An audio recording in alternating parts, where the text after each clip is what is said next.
Hi. So we're going back to finish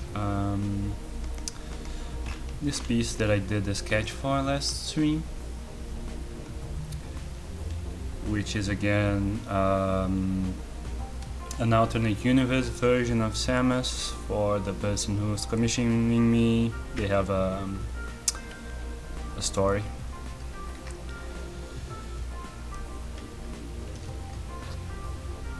So I have a whole diagram of like the scars and stuff that she's supposed to have.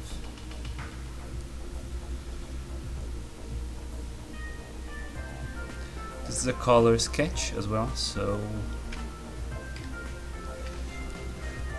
I get to practice this style, which I'm trying to work more on.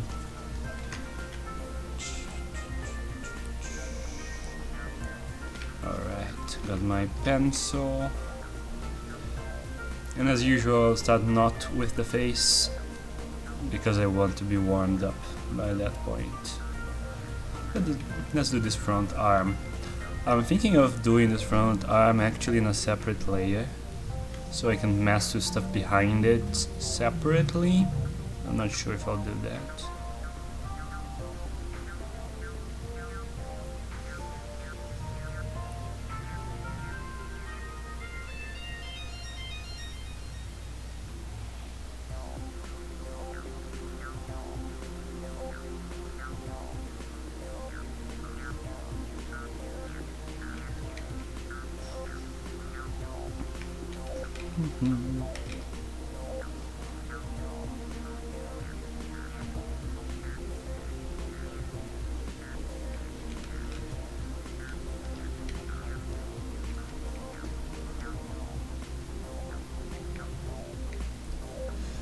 This is the another Metroid 2 remake soundtrack in the background.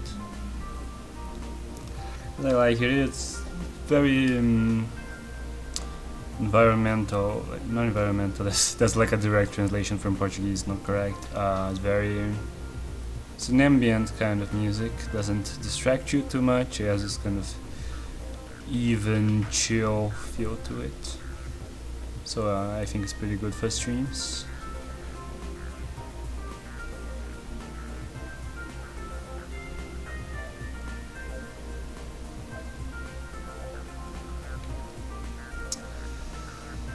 I actually think I kind of distorted this arm when I was adjusting the sketch, so I'm kind of laying out the muscles and stuff to make sure it makes sense.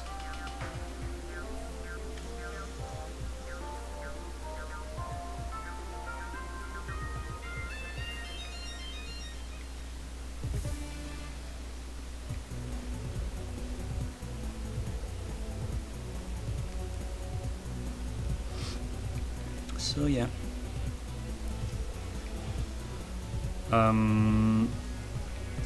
I was working on the mod a little bit earlier, and it should be done, like version 2 should be done basically. Actually, the only thing I still have to do is choose the movesets for the rival when you are using the other starters. Like, the next run I'm going to do is I'm going to have Ridley, and the rival is going to have X, and I have all the battles ready for that. But I also need to later make the battles for when he has a Metroid or Ridley. But it's, 10-minute kind of thing. Just have to go through the logs for all the rival battles and choose 4 moves that Pokemon can have at that level. And that's pretty much it.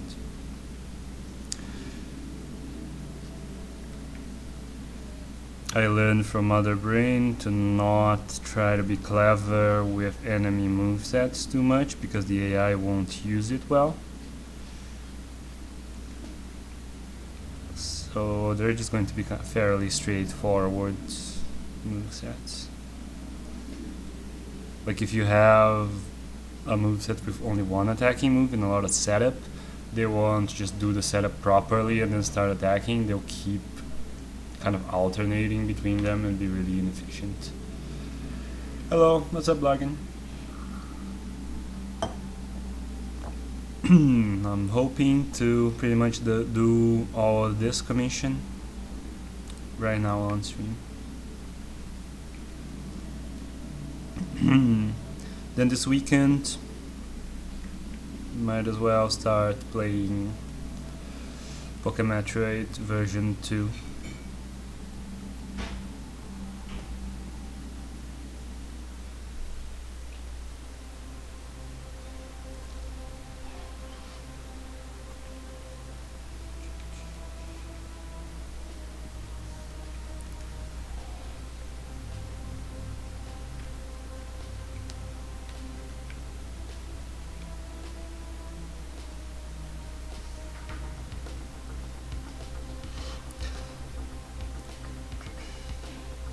I'm thinking I will actually leave this arm as its own layer.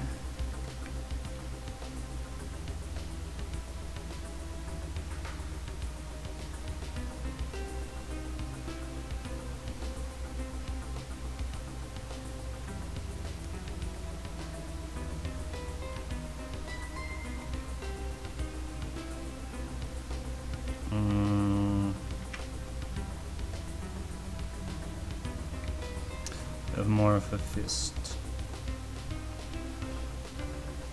There you go. Okay, then yeah, let's make this layer arm, and the new layer will be line.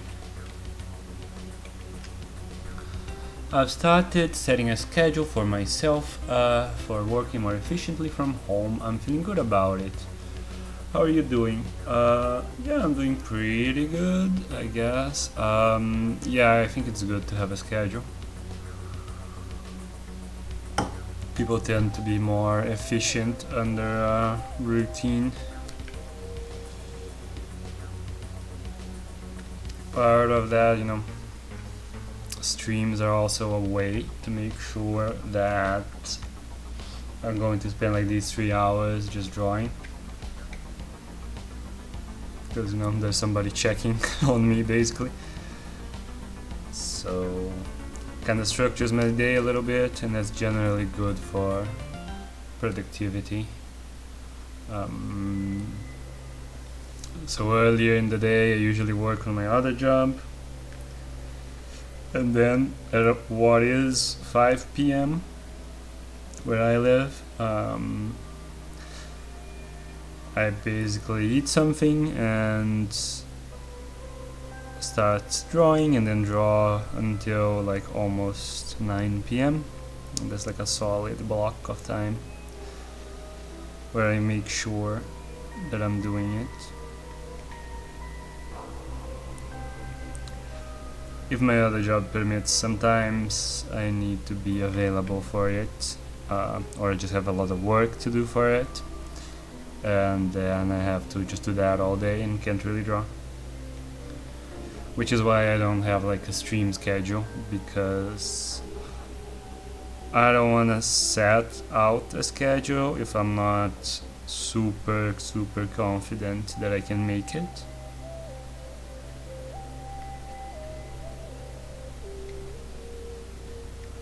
And I just don't have the kind of control over my workload.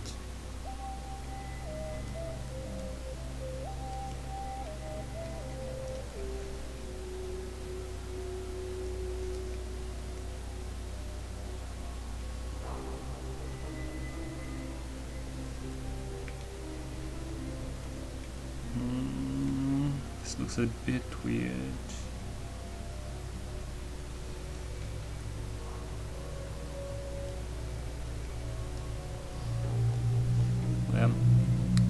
Also, I'm already completely unregulated when it comes to sleep schedule. Usually it takes longer in the week for me to completely It's weird to be in the soundtrack. Usually it takes longer in the week for me to get completely out of when I want to wake up and sleep, but today I pretty much screwed it up. Woke up really late. I'm going to have to stay up really late. So I think basically at this point I'm just gonna get regulated again next week.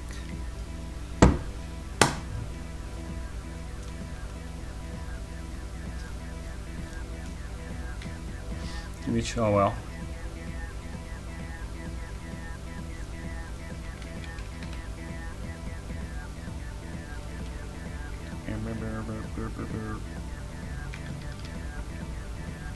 I thought they did a really good job with the soundtrack for another Metroid 2 remake. It's one of the things that I prefer it a lot on over Samus Returns. I think the soundtrack's a lot better. But I always like the Metroid Prime soundtrack, which they clearly took a lot from.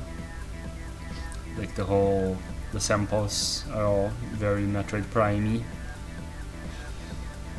I'm terrible at adjusting my sleep schedule. My whole life I've been bad at falling asleep without a routine. Yeah, I have a hard time falling asleep. I'm just not sleepy at night and really sleepy in the morning.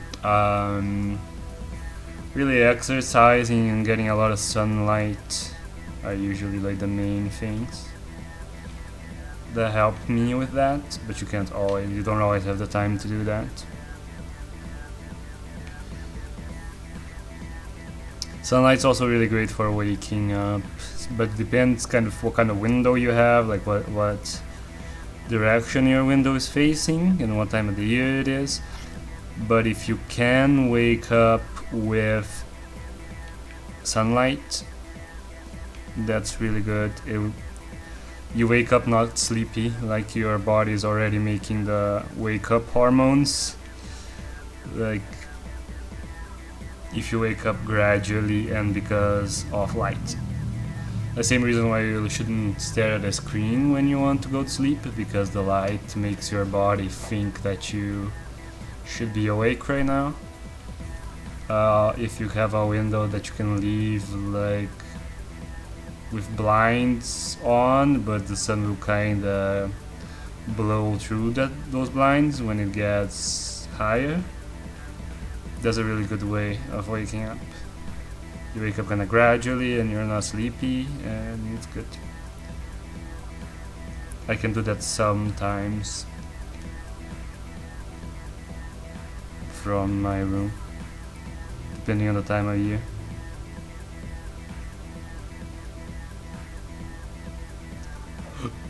My friend falls asleep really easily and he has no understanding for me not wanting to stay up. Well, you need to. It's like, for me, I feel like I would work better if the day had more than 24 hours.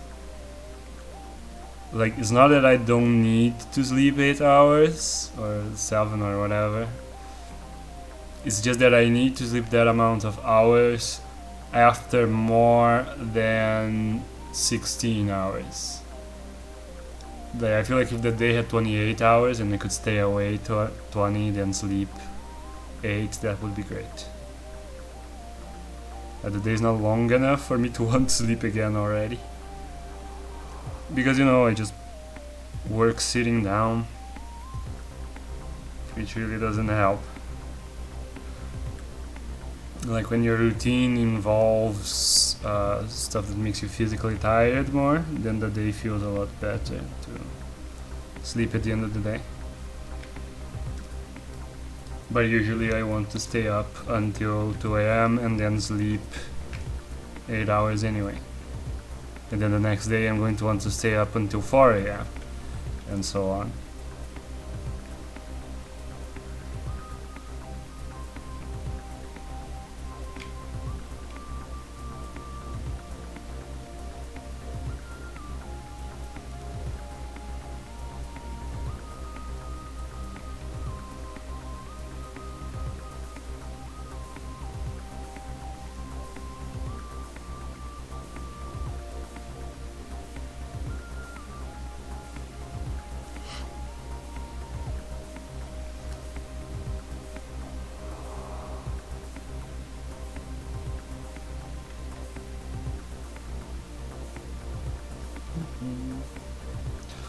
Hello, my mom might make my sub doll into a real thing. Oh, that's awesome. That's cool, like making, I assume, out of like fabric.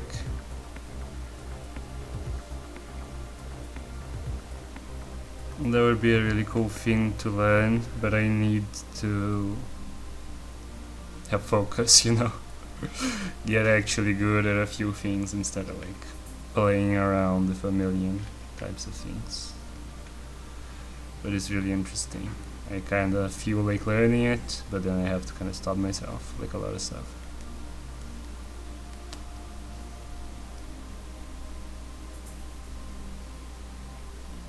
I feel like this isn't quite the right angle, because she's seen from kind of above, so need to arc down a little bit more.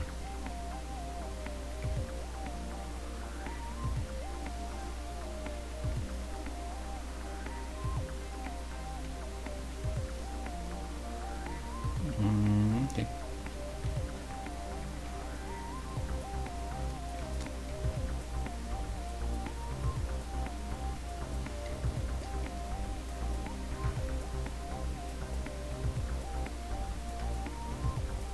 I might want to pull her entire head a little bit to our right.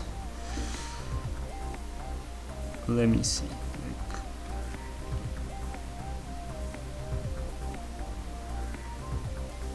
The neck would be starting like here and going like here. Right? And these are the collarbones.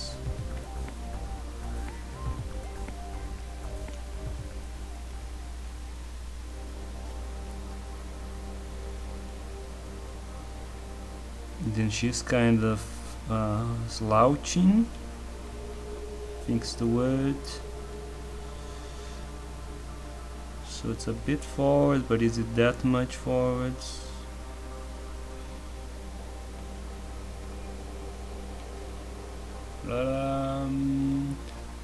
I made a front and side view. Oh, sorry. I made a front and side view. I could show it to you, sure? Yeah, you can always put stuff on the stream. I would make a 3D model out of mine if I had more time. Yeah, I have no idea how difficult 3D model might be. Hey y'all, just popping to say hi. What's up, Beastmaster?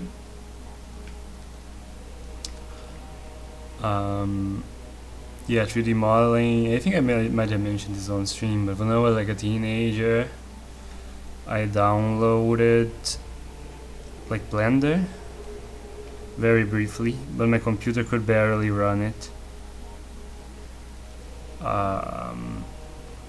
So I didn't go far. Like there was a tutorial. I don't know if it was an official tutorial or anything, where you like made a gingerbread man and then like gave it like a skeleton, like a rig.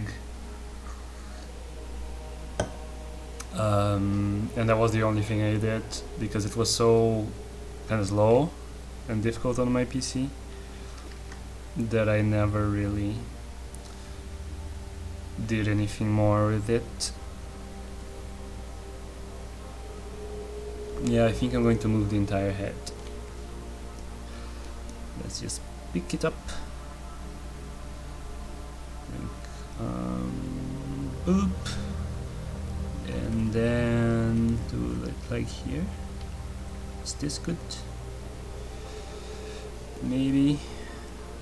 That was actually a very minor change.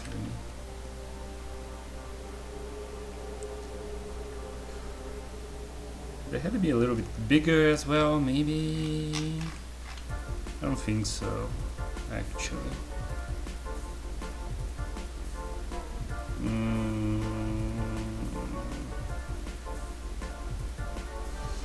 I think I'll go a little bit more, and then also pull the neck up a little.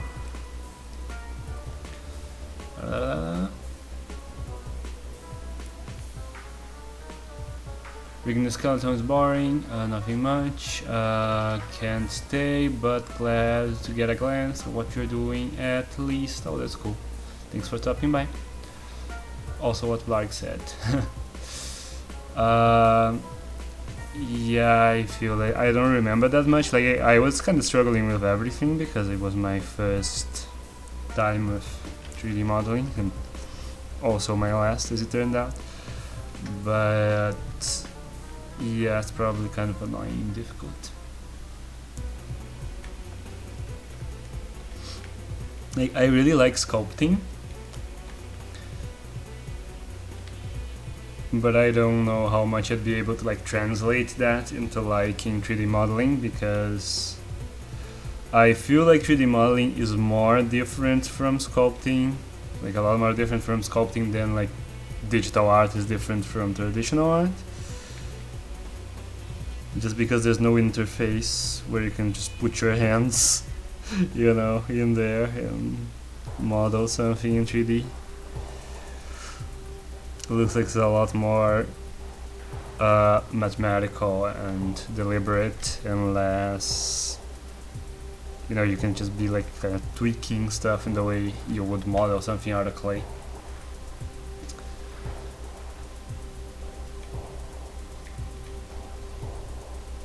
So I'll do the shape of the head so I'm sure if it fits in here.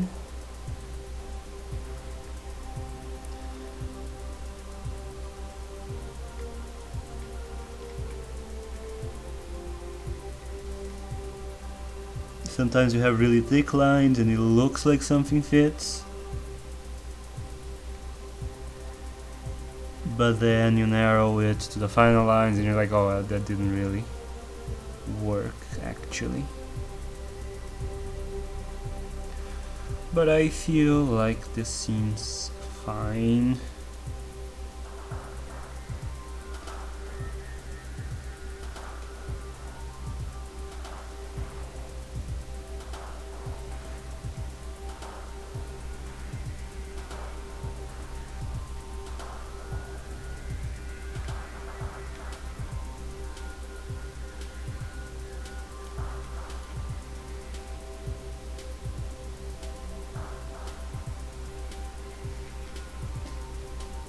Yeah, I think this seems good.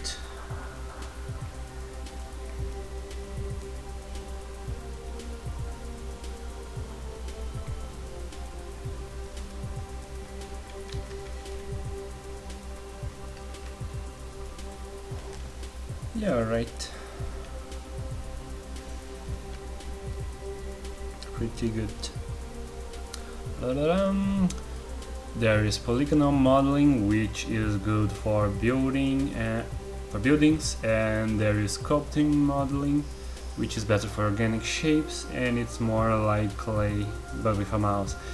Yeah, but you know, that's the kind of thing I mean about the interface, because a mouse is a 2D input, so it is, you know, it's closer to a pencil on paper than it is to like being able to touch something in 3D.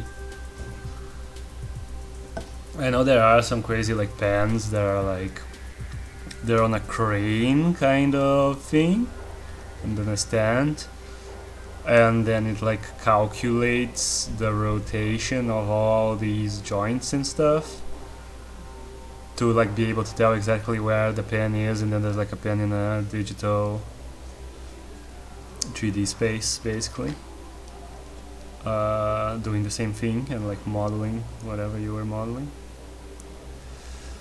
But I don't know how good those are or how widely used they are. Yeah, that's a pretty different feeling, but it's fun. Yeah, I imagine it must be, but it must be like kind of harder to learn.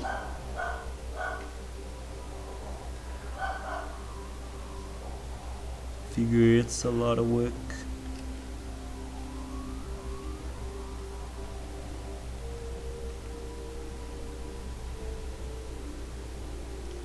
I saw like when you commissioned your doll, it was in our website that like it was hosted in our website that I didn't know existed.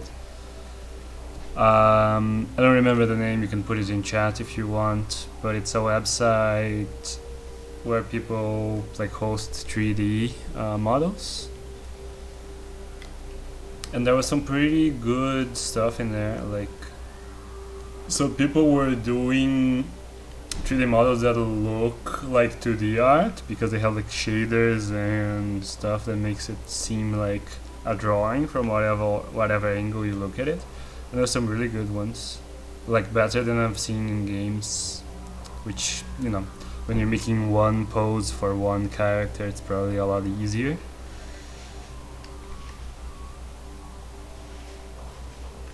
But there was some really good stuff. Like, it looked very naturalistic in that one pose, in that they looked drawn, you know, like the lines, the curves of the drawing. There would be a person standing, you know, like this, and you know, it's really stylized or whatever, and it was shaded, like cell shaded, in a way that really, like, you looked at the thumbnail and it just looked like a 2D art, but then you kind of spun it and it kind of worked from any angle. So this is pretty good work. It was Sketch Labs, really good for 3D models. Yeah, it looked pretty nice. And I had never really thought about it, but you know, nowadays it's not that big of a deal anymore to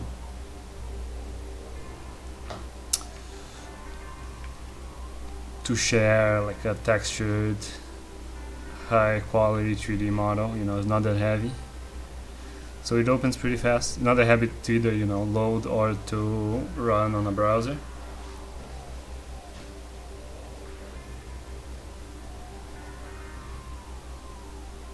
The best art on Sketchfab is often better than most games. Yeah, there was really good stuff in there, but it's also, you know, it's a lot easier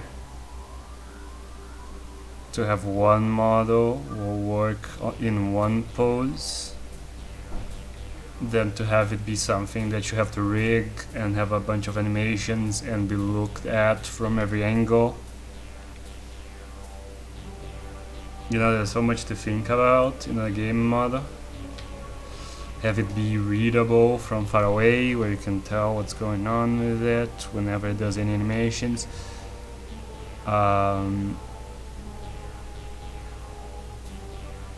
They have to be a lot more flexible, I guess, which kind of makes it so it has to be a bit more generic as well.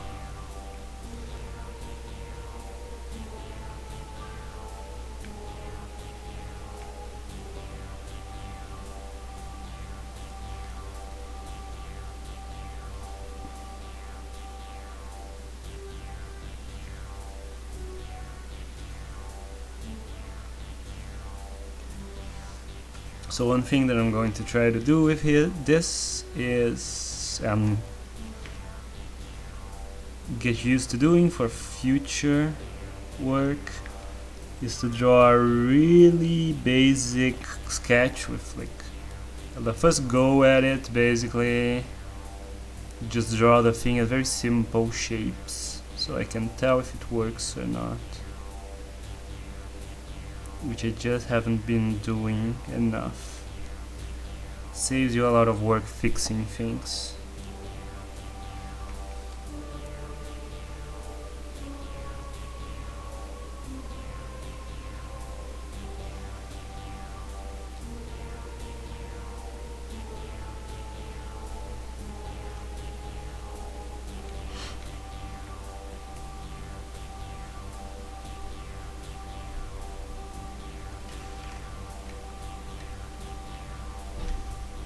Wait a second.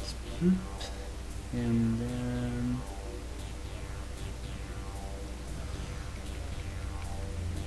it's kind of a complicated line because it has to like work with the shape of like the bones and the muscle here. So like it's a straight line in terms of the fabric being just a straight strip of fabric, but it has to go around all this stuff, like her collarbone and her neck and everything.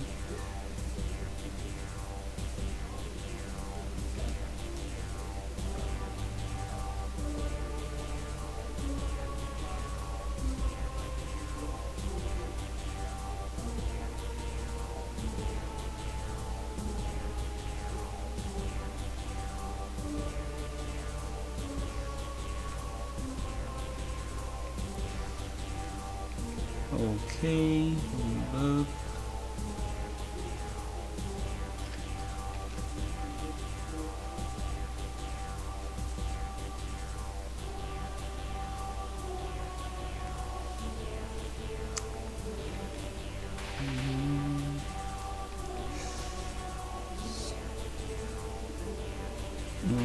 Yep.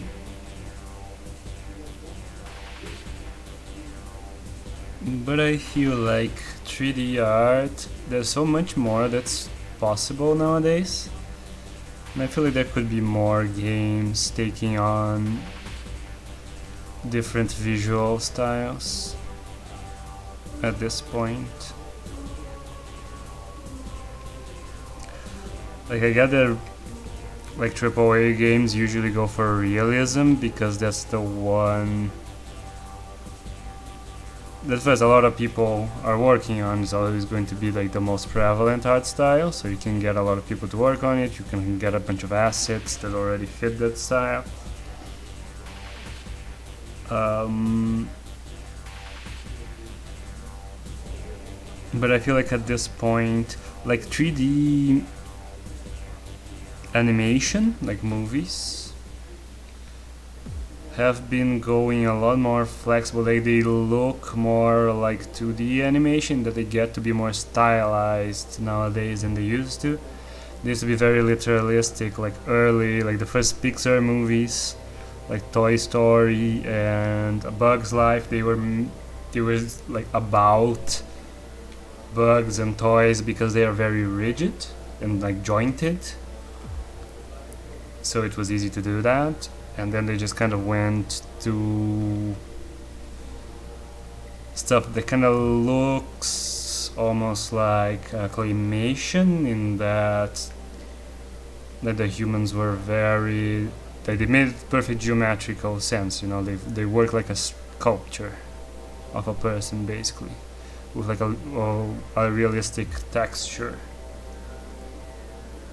added on top of it.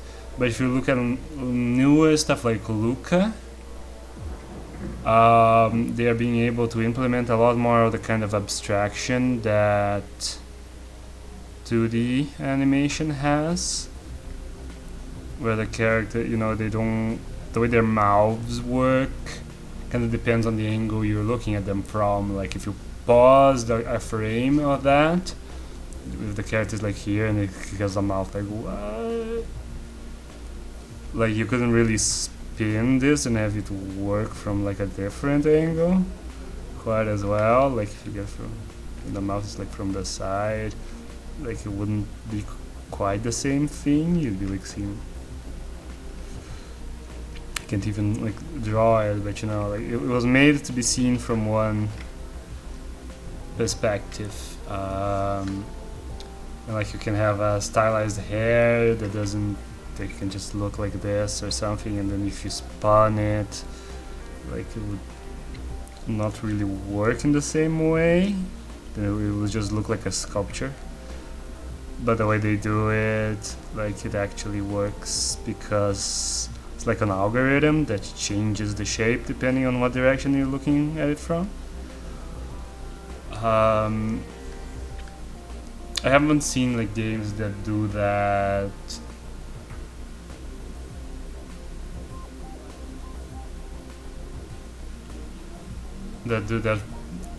in a very unique way. There's stuff that mimics animation, in that it draws a line around everything and it's cell shaded and stuff, you know, like anime games usually are.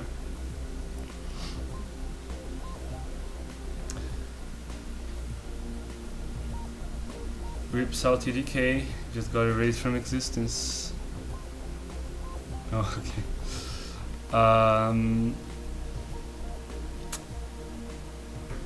Anyway, oh yeah, I was gonna say, like, Mega Man Legends was one of the first games to kind of do that. In that, like most early 3D games, they were talking, and you know, they were talking from the front. They'd have like their mouth here, like this. But then if you saw them from the side, effectively what would happen is like this mouth is a texture, right? So what you would see would be this.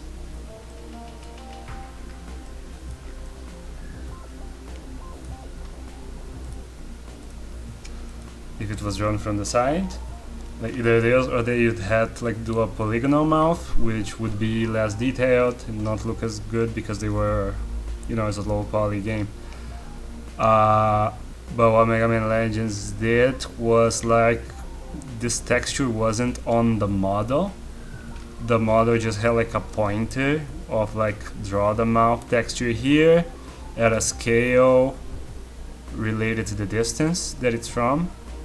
But if the angle relative to the screen is this, then don't draw this mouth, draw the sideways mouth. And then they had like a different drawing of a mouth that would just be applied like flatly on top of it, and it would just look like a sideways anime mouth. It looked way better and was like a lot more expressive. Mega Man Legends had really good like use of the limited technology of the PS1 for the whole visual aspect, especially like the characters in the town and stuff like that. When it came to the actual dungeons, the limitations kind of hindered them a lot more, and the dungeons had to be kind of boring because to have really like elaborate architecture, it all has to be like basically rectangles. So it looked, I don't know, there was just a bunch of flat walls because they were pretty limited. Yeah, Epic Mickey was another thing that I thought about. Basically, like Mickey Mouse in the cartoons, like if he's facing you, he looks like this. But if he's looking off to the side, he looks like this. So, like his ears reposition themselves like this, while if they were in like 3D, they would be like this. So Epic Mickey had an engine that took care of that, yeah. And some Sonic games have Sonic's mouth on one side of his face. Yeah, you could also, I guess. Just always check which side of his face is facing the camera, and then have different models for the mouth in either side, yeah. But you know, nowadays I feel like there could be more elaborate stuff done.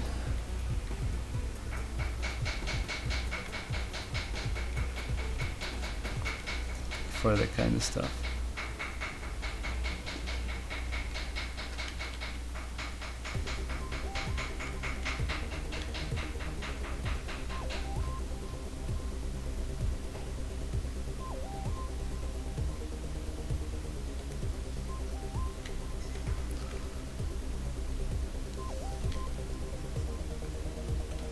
Someone cooking in your house? No, there's someone doing, what's it called? Like hammering something. It's like, I don't know what the generic word is for that kind of work. It's like construction-y kind of stuff. It's not actual construction, it's more like repairs, but you know.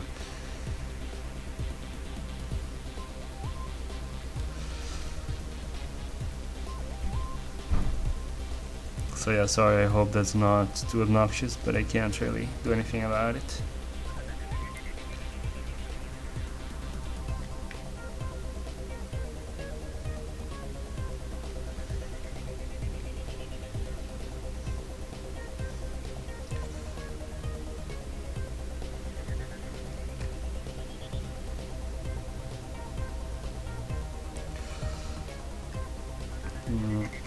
Abs are weird to draw.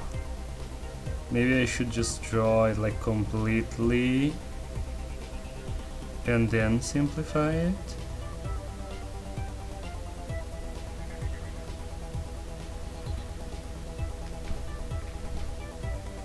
Like I'll draw like this, and now I'll decide which lines stay.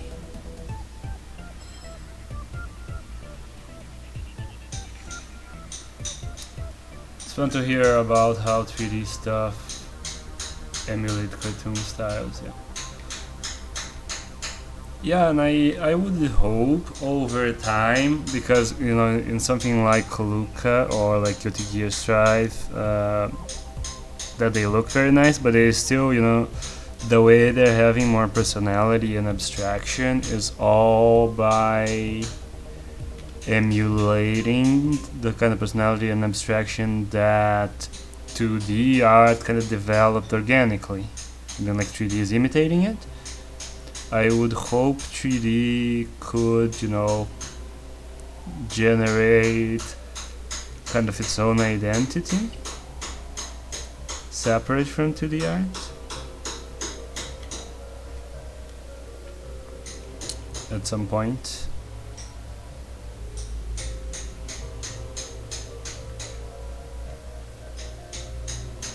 But I guess 3D is a little bit more literalistic by nature than 2D, because the world actually is, like, space actually is 3D. So 2D was kind of an abstraction by definition. Like, there's no correct way to translate something that's 3D into 2D. It's always an abstraction. It's always kind of giving you an illusion, an impression of something that isn't what it is literally. In 3D, it can just literally be the thing.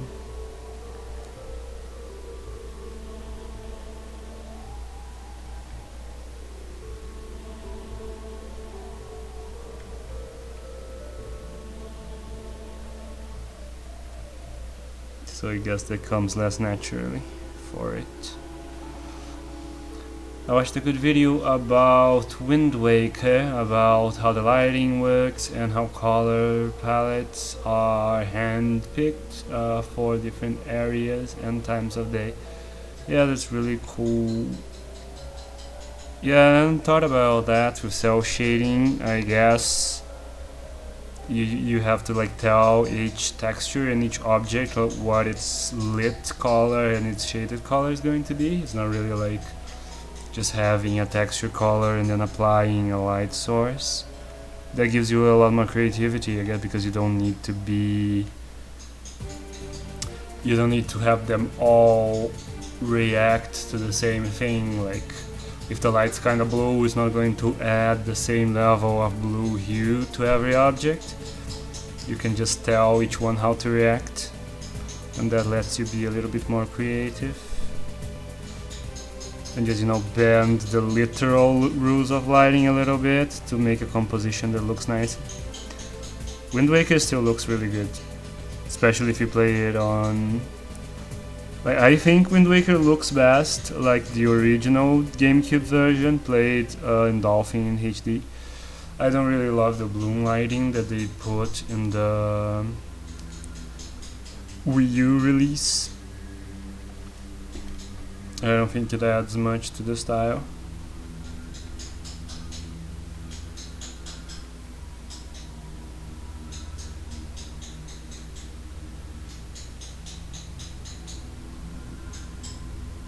Okay, gotta stop kind of trying to correct this and just do a basic sketch of the whole thing. So I'm going to do hair later because it kind of obstructs the face. Like this leg, I feel like this leg is kind of short. I'm going to make it a little bit longer.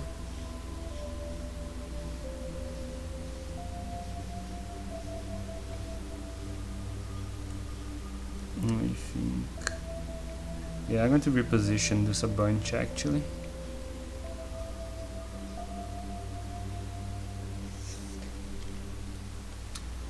I never saw GameCube on Dolphin, so I can't comment much about that. But yeah, it just scales it to HD pretty much. Looks a lot sharper than it did on the GameCube.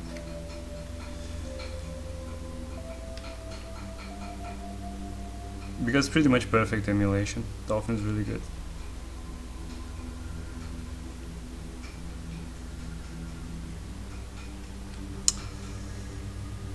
Alright, I think this is about right.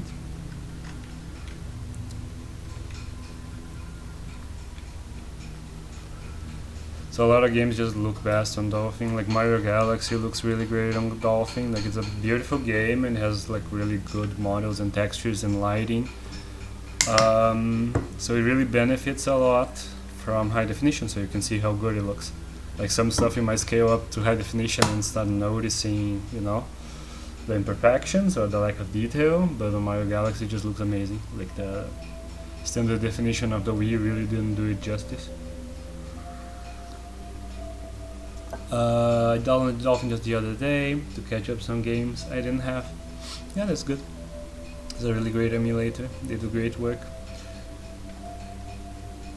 It also has a really good controller setting mode where you can set, not only can you set all bottom inputs and like different motion control inputs to like multiple alternate keys, which I already like, not having to switch between them. You can also save presets, and you can also have a bit loud, and you can also have a combination of things mean a certain input. So you can have like this key plus that key does this input, and this key does that input unless this other key is pressed, in which case it doesn't. So I actually created a really elaborate like controller code for Other M and like played it with better controls than on the Wii by like setting some really elaborate stuff. So I could like press the shoulder button basically to go into the first person mode, and then everything was set to different stuff, which just flowed a lot better in my opinion. And it was also in HD, because Other M, I don't love the art direction that they went with, but the graphics are actually pretty good. It's pretty good models and animations and stuff.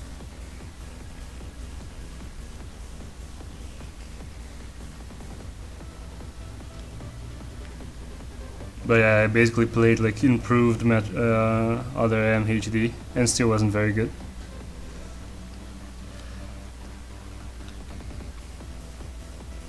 Having a fast forward button gate, yeah, for a lot of stuff it is. Especially RPGs.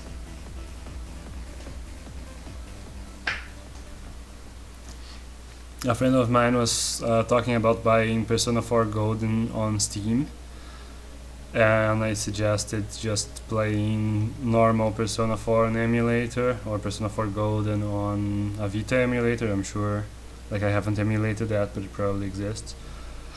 Just because being able to suspend your game at any point, fast forwards, is really good for RPGs. I really think nowadays every game should have the ability for it to suspend your game. Like, I am very much in favor of not having like a Bethesda style thing where you can just save your game at any point and saves come. I think that can really ruin the experience. But you should always have the ability to like do a save that deletes itself when you load it at any point in the game. Because like, stuff comes up. People can't just say I'm going to play a game for like several hours, and if it doesn't let me save, like, you know, I'm going to keep playing it. Sometimes you just can't. There's stuff, like real life gets in the way. You need to be able to suspend your game.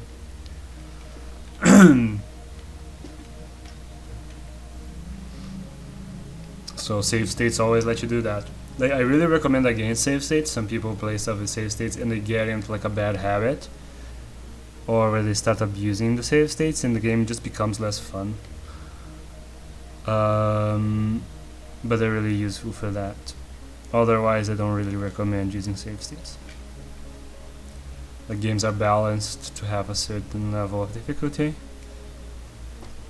And if you just start like giving yourself like, I could have done that, then this is pretty slow, but at some point you're going to not be having the proper experience of the game. And the Switch has really convenient suspending, one of my favorite things about it. Yeah, Yeah, nowadays you can usually, even if the game doesn't let you, you can usually log off, I guess. But yeah.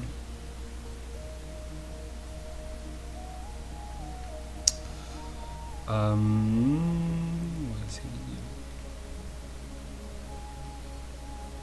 In terms of fast forwarding, I really like the 3DS Fire Emblems were very good about implementing that.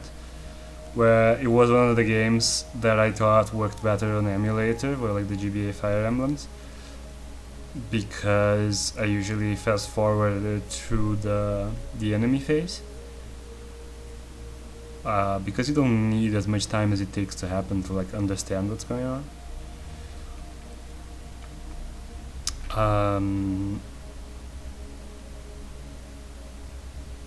And they let you like fast forward stuff where everything moves but it's faster, or skip it entirely. You can hold a bottom to have the fire animations skip altogether and be just the map animations, which is how I usually play Fire Emblem. But in this case, because it's holding a bottom, you can watch one when you feel like watching it. You can just release the bottom and watch it. So that's cool. You can also watch it and just fast forward it, not skip it altogether. It really lets you very easily control the flow of the thing. And then they made a quick bottom combination to let you reset the game immediately. So yeah, it's a very good quality of life stuff that basically made it play like it was on an emulator. Which for a strategy game is pretty good. For other games, again, it could create bad habits that make you enjoy the experience less, but for Fire Emblem I feel like it just improves your quality of life.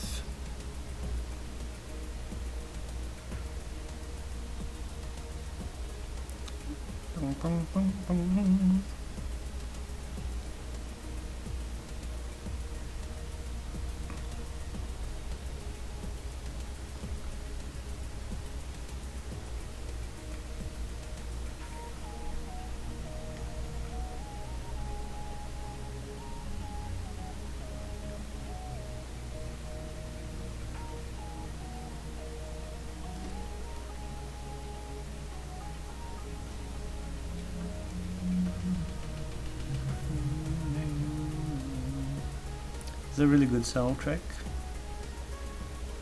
So much work went into this game, and like so many people, you know, they were working on it for no compensation just because they liked Metroid and wanted to make something cool for the community.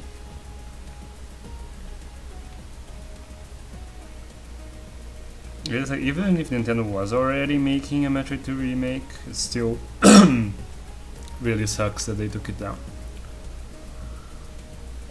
Like, nobody that plays a fan game is going to not play the official one when it comes out. Like, if you're into a series enough that you're downloading and playing fan games, you already played the games.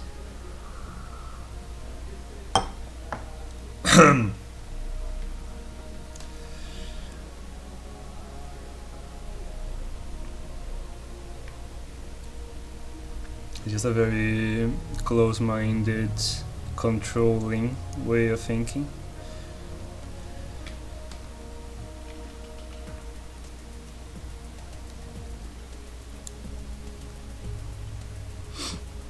Let me draw like her full cranium. Oops. Oh.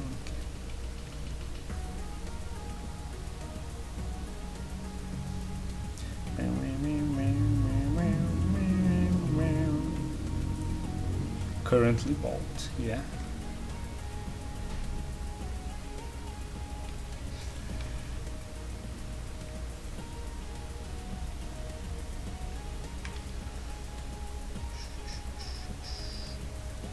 I wonder if they are going to redesign Samus at all, like the suitless version in Dread. I kinda doubt it.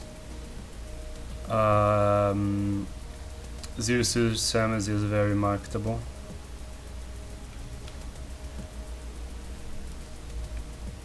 As she is.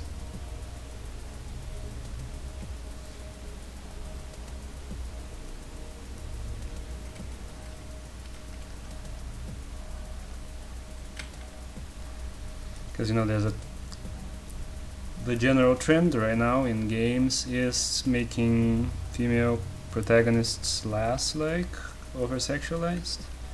So you'd think they might do that, but I don't think Nintendo's really on that, and I don't know, they probably think it's safer and more profitable to keep it as it is.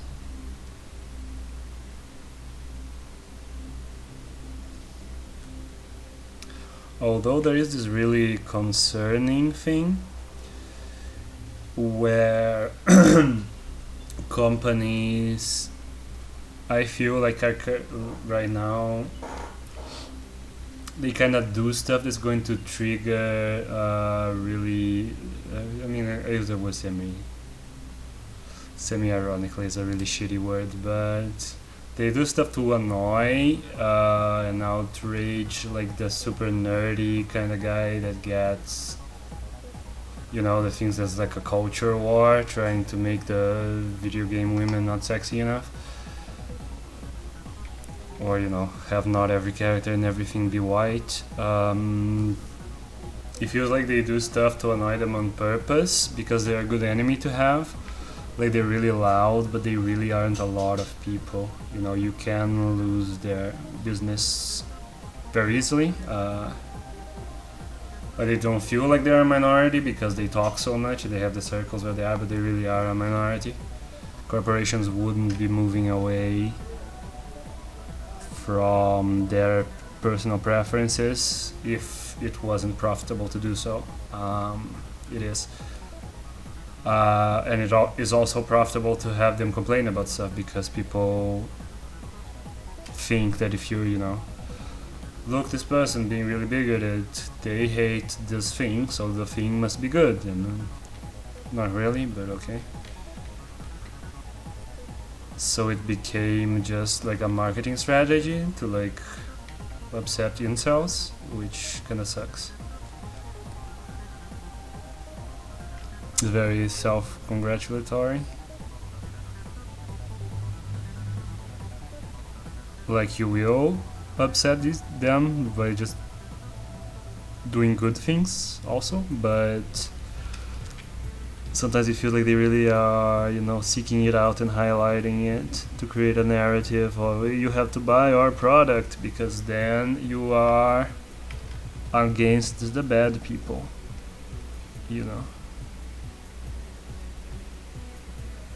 And it feels really cynical when it's giant companies doing that.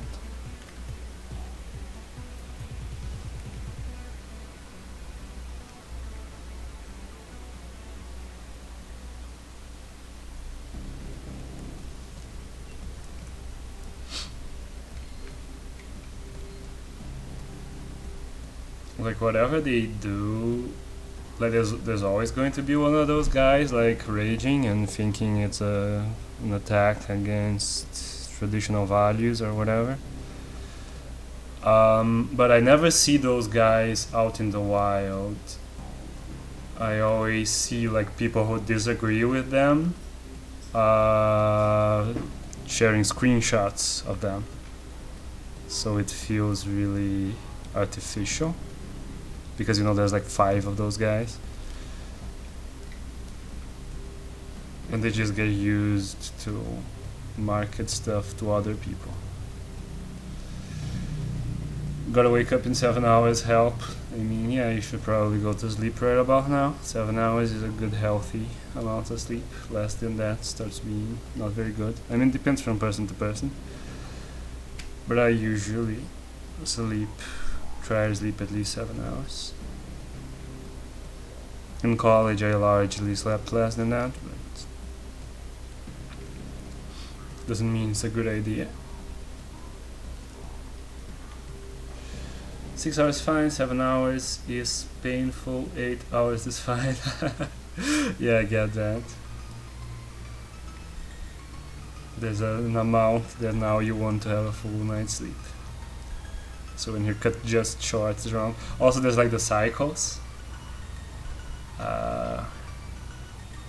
where you're going in and out of like the deep sleep. Hey, what's up, Lucifer?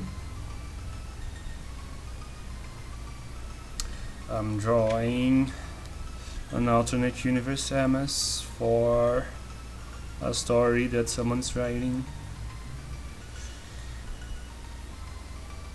I actually didn't get the time to look into the story, unfortunately.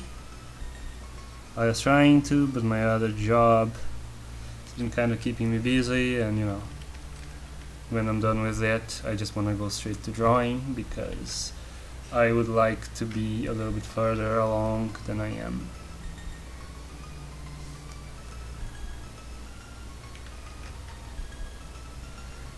Sleeping is painful, not sleeping is painful.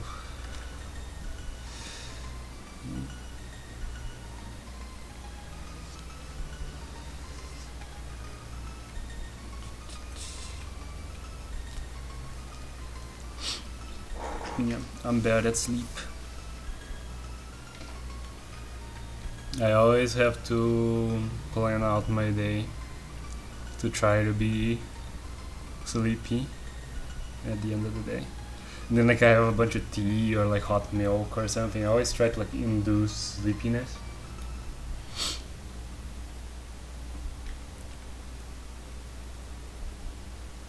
Because I'm usually wide awake when I'm supposed to be going to bed. But I think this is coming along fine.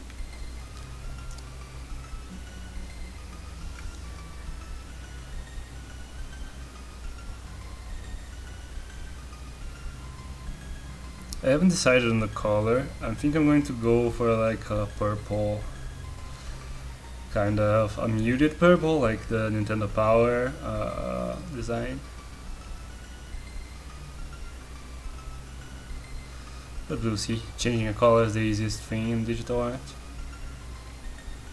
Hello there. Hello there. What's up?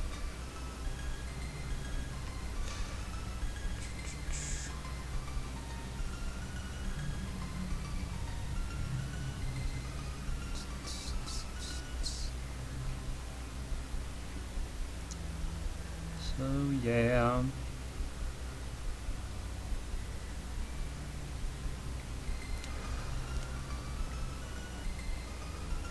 But I'm almost done with my commissions. Is this one more RPG commission, the thing that I'm doing for that game, and I will be all set. I just like letting stuff run out before I start a new round of commissions, so I can, you know, feel free to do like something that's just for the pages, you know, do some art, probably fan art that's just for the Twitter and stuff like that, and not feel like I'm making people wait. So I'm probably gonna do that as well, and then open stuff up again. I'll also, you know, start the version 2 stream of Pokemon Trade. Okay, good night.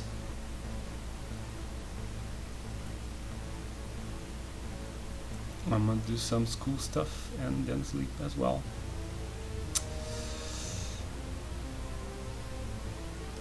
Yep.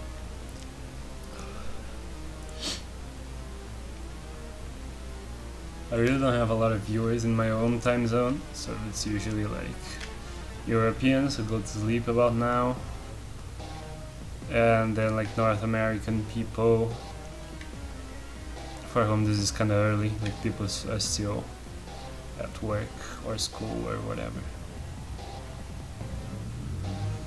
So it's kind of a weird time, but it's kind of the time that I can stream, so not a whole lot I can do about that.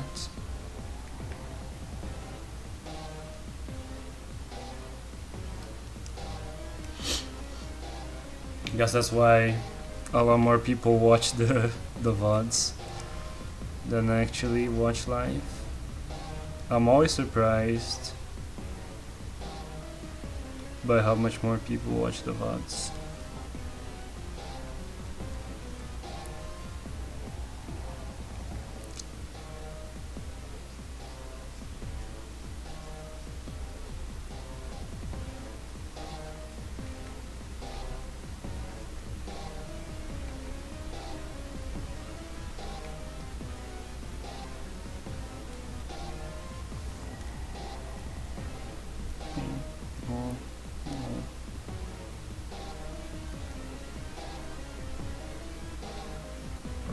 What time is it for you now?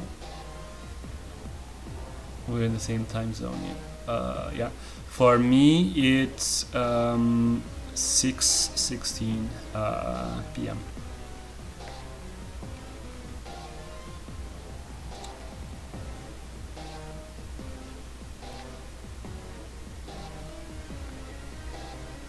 So basically right after business hours is when I start streaming.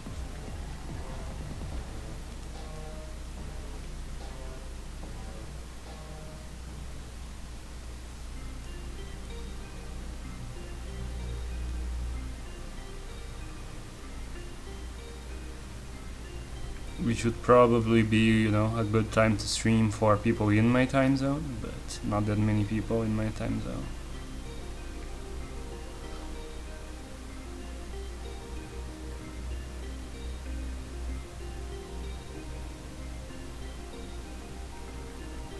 The country, we live next to each other. Yeah, just some water in Denmark on the way. So basically nothing. Just random shot at Denmark, I don't even know much about it. Because Brazil, you know, like this North America, then Central America, then South America is like this. So we're kind of sticking out here. And then Europe's like a fair amount away. Europe and Africa are like here. It's higher, but Europe and Africa or whatever. So there's just kind of some Caribbean stuff here, maybe like the very tip of like Canada. That's in our kind of time zone. Because most of the US is like 1 or 2 hours later at least, if not like a bajillion hours later in the opposite coast. So kind of isolated here in terms of non-Brazilians having the same time.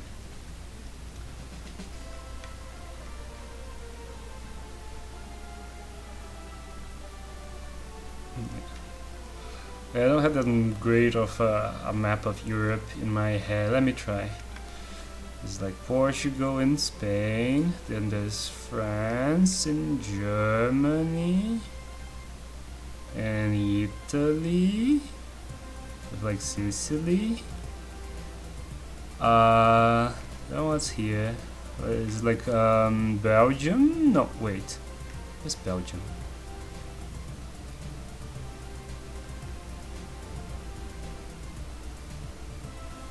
Is this Belgium and then Germany?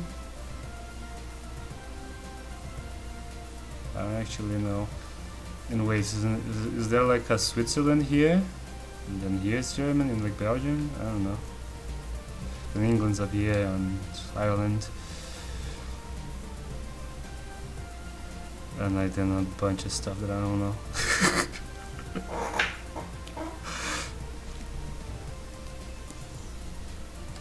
Yeah, I don't really have a mental map of it. Yeah, I thought France and Germany did touch, but then I didn't know where to put Belgium and other stuff.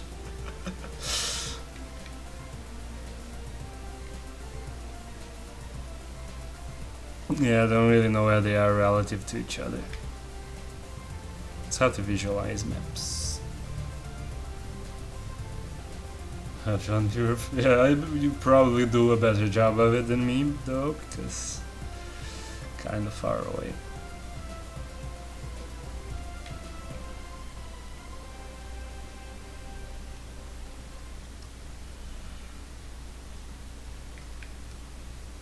Oh, it's done. Let's listen to what...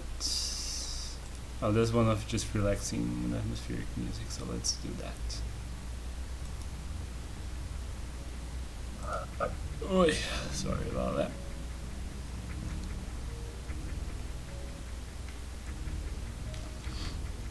I am bad at maps, like I just can't, yeah. I think I'm pretty, as you've seen. I'm not very good at maps either.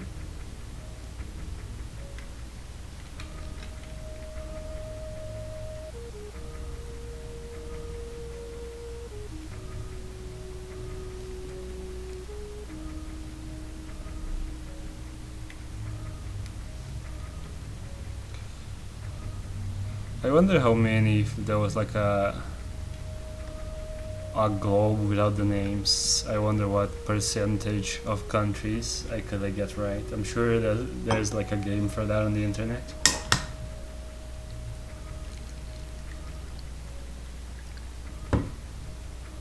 Okay, good night, Neon. Have a good one. I'm head out as well. Oh yeah, sorry, Lucifer said first. Bye Lucifer and bye Neon. Good night, y'all.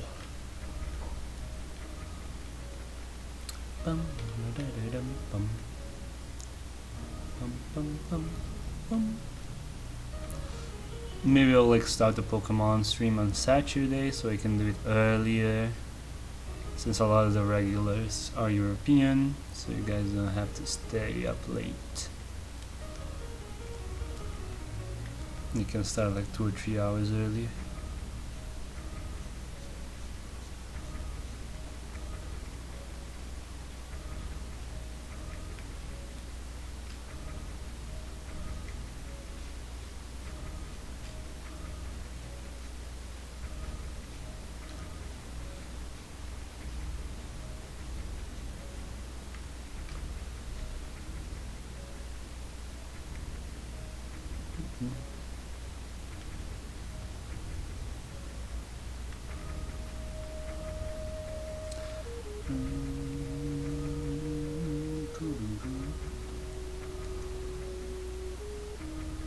I still think Super Metroid has the best soundtrack in the series.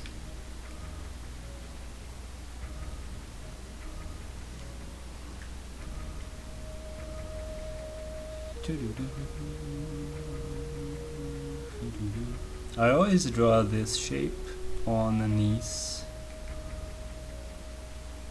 Just for some reason, it's the shape like that helps me like get a feel for where it is.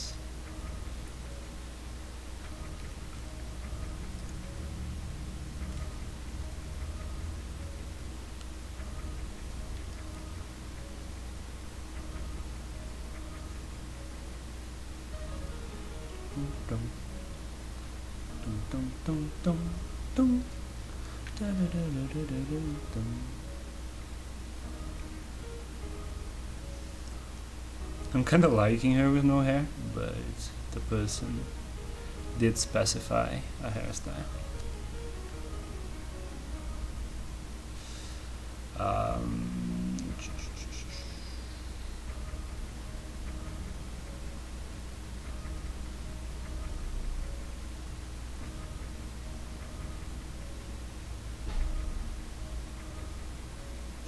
The navy, yeah. A little heart shape or something.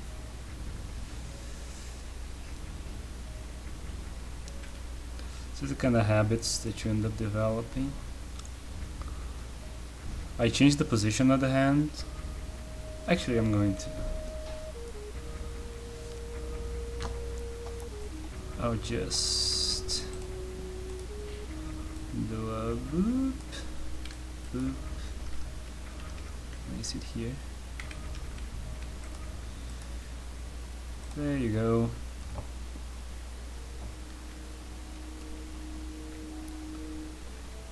Such a good soundtrack.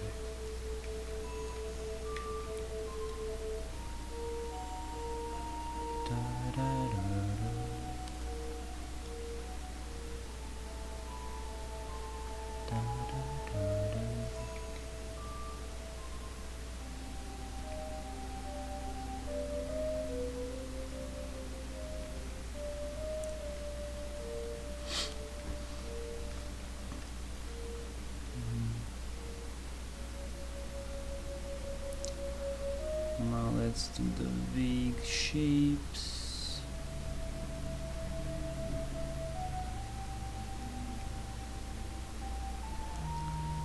Simplifying it down.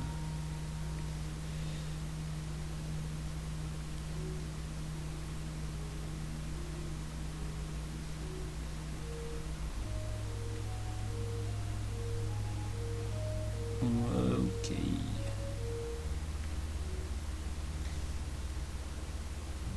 Boopity boop. Now everybody's favorite part to draw. And of course she has to have no shoes. Because she has claws. Again, for some reason, because I didn't read the material.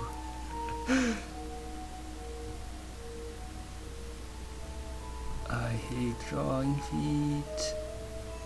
I kinda refused to like study how to draw feet, so I continue to be bad at it.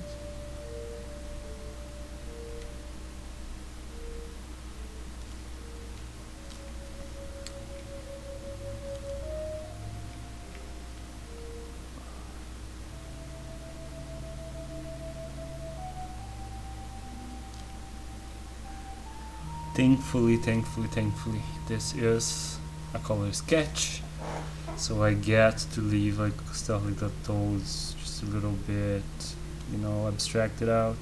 I don't have to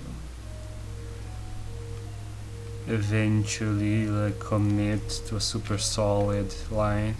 I can just kind of do something like this and leave it. That's the great thing about color sketch. In a lot of places, you know, it's pretty similar to full art, but you get to not do the most annoying parts, like tiny stuff. You get to just leave it kind of vaguely defined. That's the best.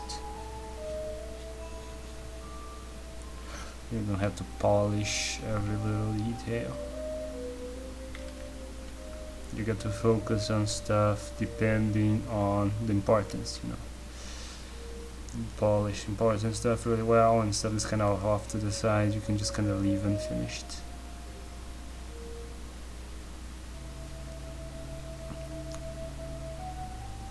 I didn't draw that in the arm layer, but I'm pretty sure I'm happy with the arm, and I'm just going to merge it. But I'm going to flip it before I'm sure of that. What should I draw? Tell me a little creature to draw or take inspiration from.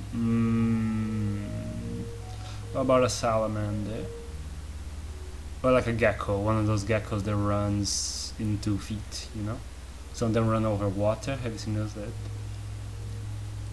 like when they want to go fast, they go bipedal with the front legs just kind of hanging down, and then they run, and some of them can run on water for a bit.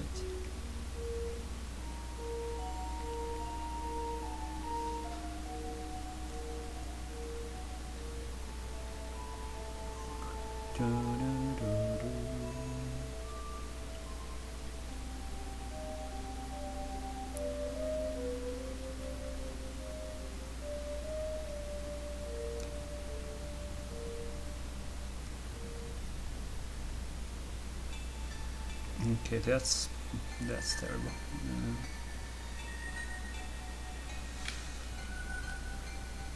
Go further like this, and then 1, 2, 3, and 4.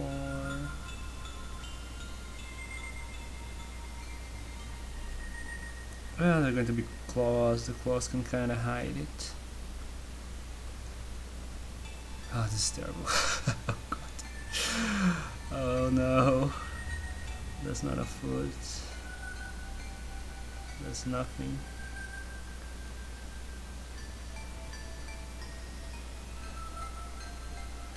Oh god. Oh well. Yikes. Well, I'll edit it now after flipping.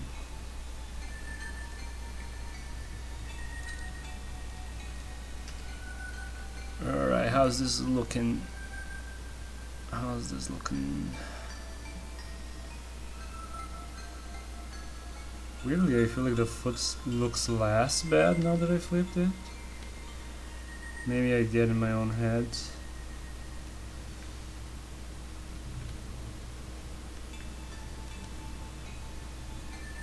Oh well. I feel like this one's too thick. Like, should be narrower. Like this. Is this what a foot is?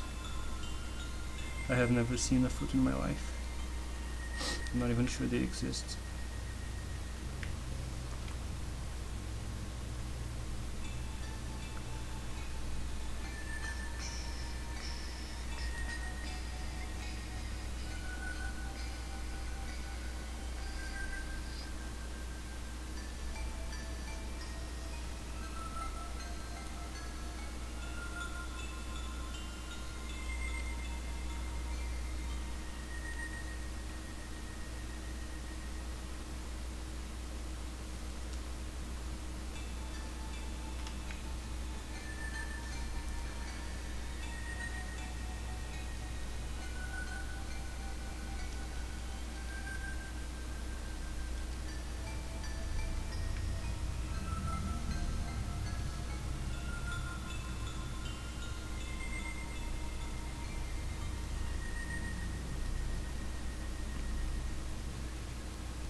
Okay, I think we can merge this arm.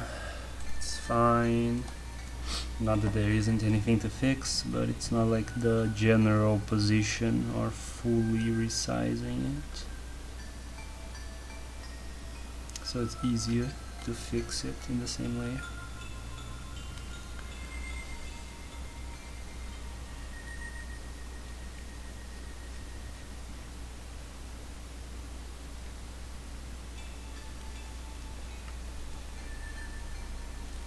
Okay, and here we are.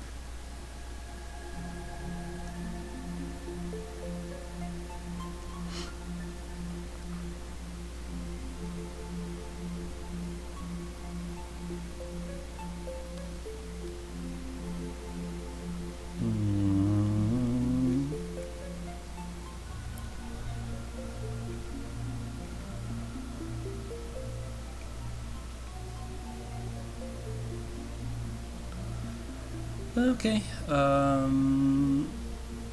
feel like this looks fine.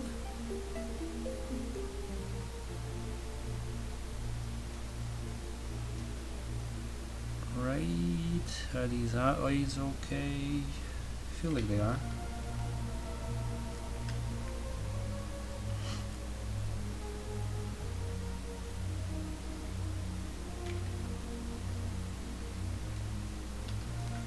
Alright. Let's do the hair then. I'll again do the hair on its own layer initially so it doesn't interfere with anything else.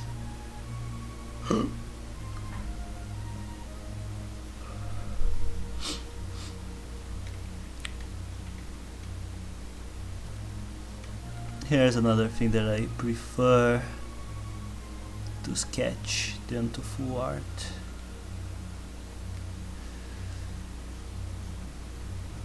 Oops, that was a weird bug.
is where it is all tied up in a band. Hairband, I think it's the word, not sure. And then it's like boop.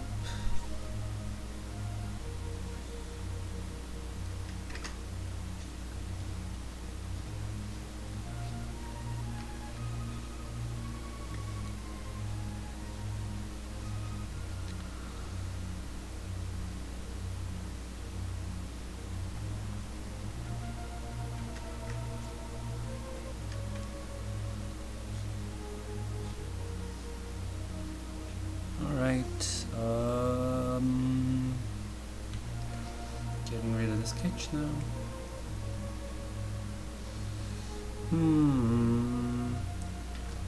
Let's adjust some things.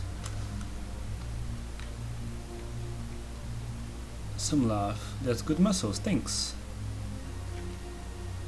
I actually sometimes find it easier to draw really defined muscles than a more standard physique, because then they like give you references for stuff, you know where stuff starts and ends.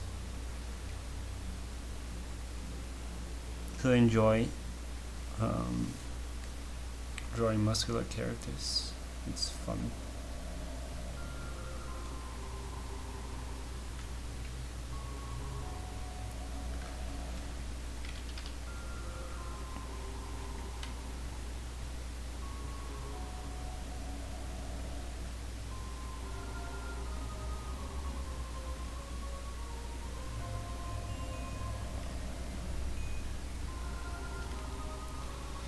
God bless your buff Samus and your suit Samus stinks.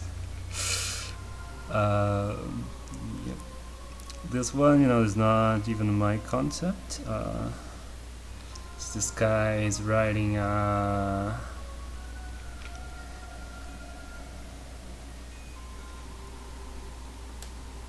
don't know if it counts as a fanfic. I think it is. Was an alternate universe story anyway. And he has this different Samus, which is the here is like a diagram that I did, because she has like a bunch of different scars and stuff as well.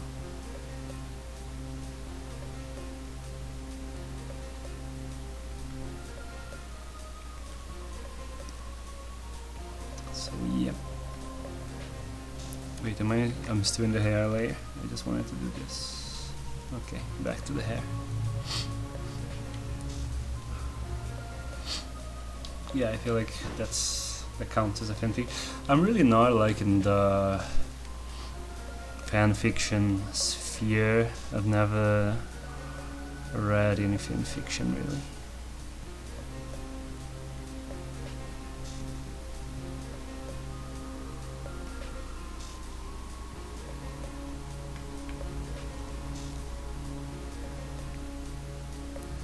So I don't know the terminologies.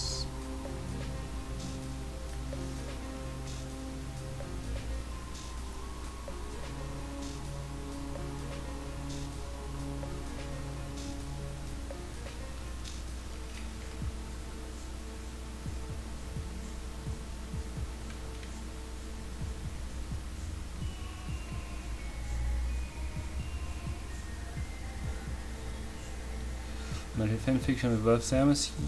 Yeah, I could actually link the material that they sent me. Guess it doesn't cost anything. Let me... oops, I clicked the wrong thing. Now stop.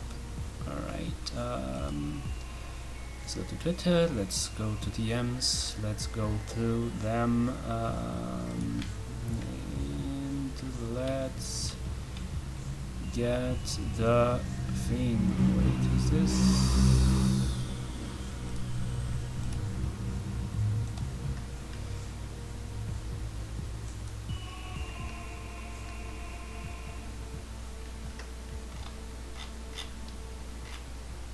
I guess it's like a comic, but they also send, that's weird.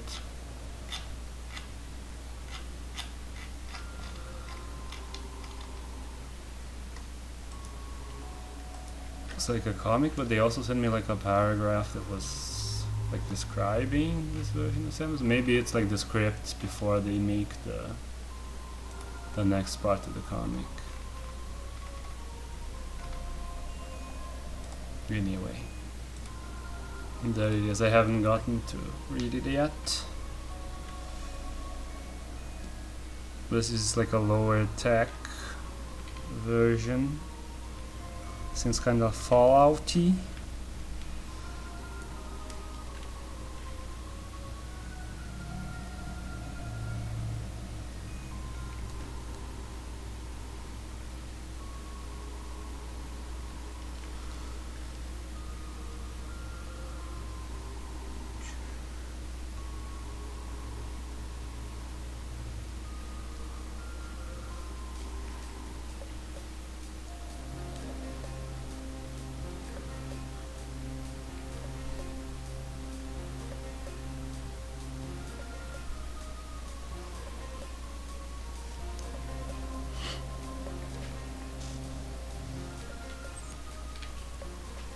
And comic, that's nice. Yeah, it's cool. I gotta check it out at some point.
Alright, I haven't read much generally, but I stumbled upon some really good Ocarina of Time fanfiction. Nice to see the characters characterized more. Yeah, I guess it's generally the appeal. It's like expanding on something that, especially something like Ocarina of Time, you know, a lot of the characters are they aren't on a lot of scenes.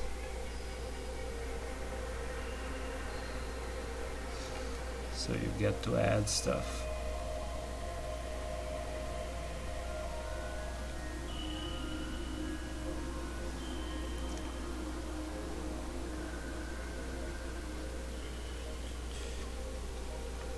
I'm shading with like the pencil because that's generally how color sketches are going to be. Like the colors are going to be pretty much flat and the shading is like in the outline. I'm going to go back to pencils whenever I start on the scars, but I want to first have the body pretty much done, and then we'll add those.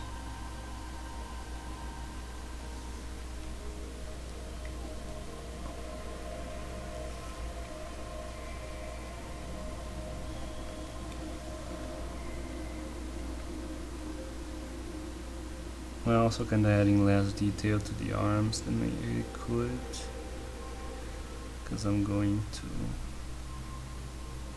have scars, like both of them have scars going down them, like different markings. So Now I need to do the pointy nails.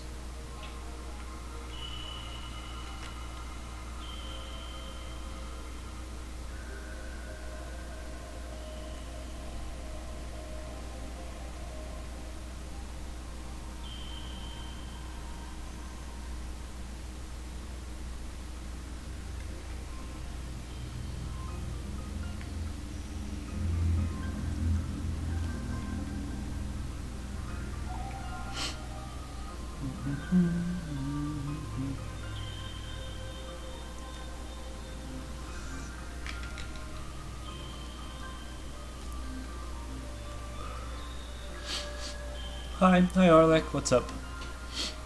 Yeah, this is reading like fanfiction. There's a lot of not that developed characters that I want to see more. Yep, I think it's cool. And you guys know I'm all for like people participating and creatively with the culture that we get. Like, I don't like author ownership of a world or ideas, much less like corporate ownership.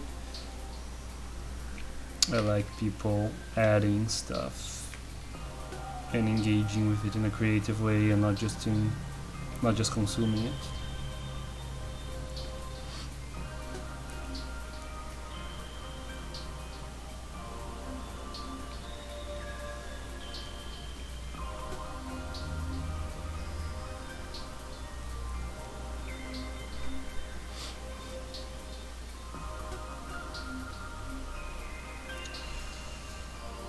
What's up, Orlek? Yeah, I'm most of the way done with this color sketch for an alternate universe version of Samus from a fan comic that commissioned me to do like a full character piece.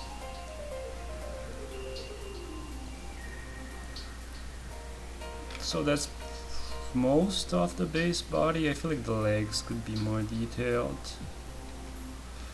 like I did so much define musculature on the arms. I feel like the legs are kinda plain right now. Thanks for the follow, some laugh.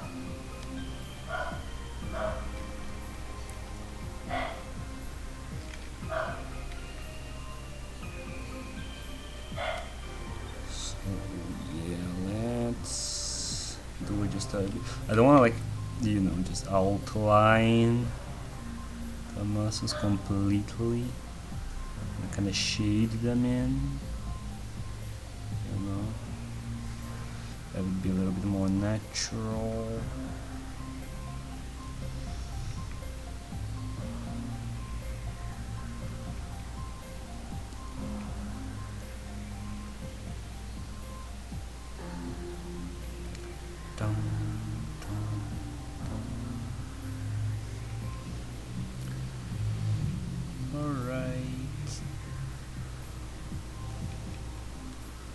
Okay.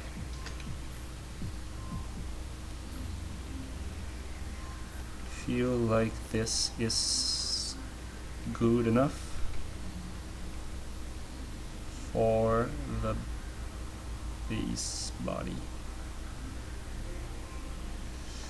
I actually think I'm going to have a different layer. Actually, I no longer need this one, so let's get rid of that. Let's put this somewhere it doesn't obstruct anything. And let's do a layer just for scars. Or not. Actually not. I'm just going to go for the colors. And I can start there and then go back to the pencils to do like the line work on the scars. Looks super cool. I'm currently drawing Captain Falcon. Oh, awesome.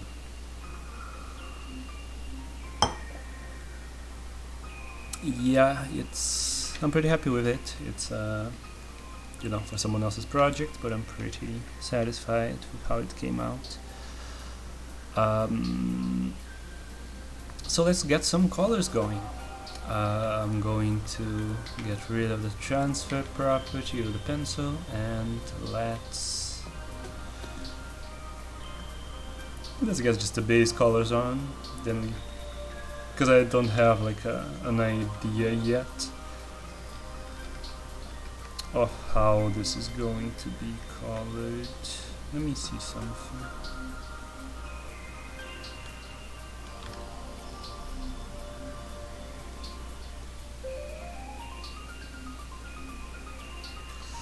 Does it get in completely? It does. Wait.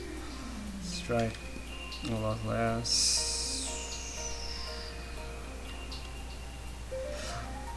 Maybe just as a starting point. Yeah, it really doesn't fill in a lot.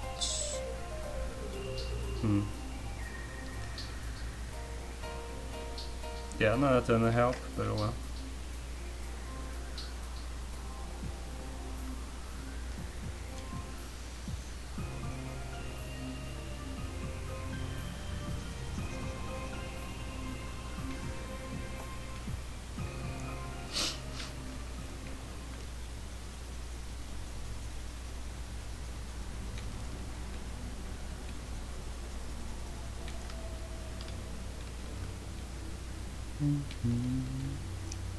Now just some busy work, filling in the colors.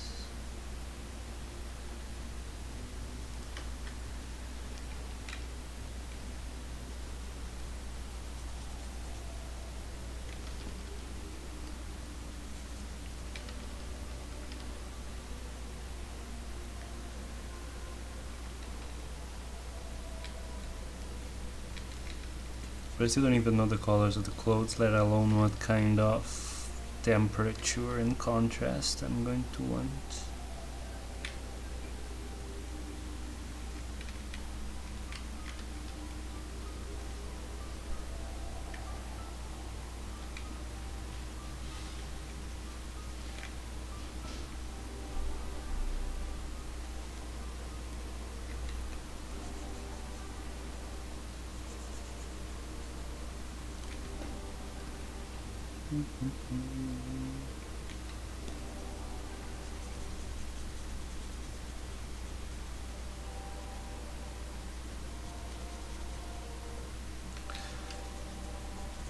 Music must be a little low now.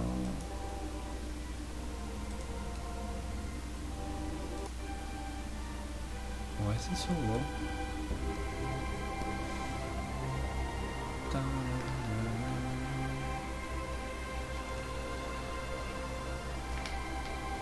Oh, I forgot the claws on the feet. Ah. I don't want to switch back and forth to the pencil, but I'm sure I'll remember.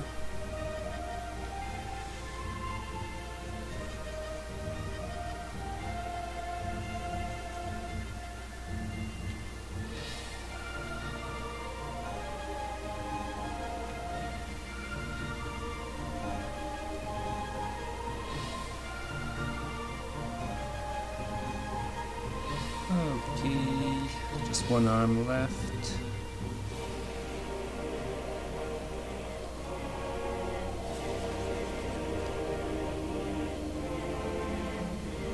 Gotcha. So now, suppose first things first, let's decide on a color for her clothes.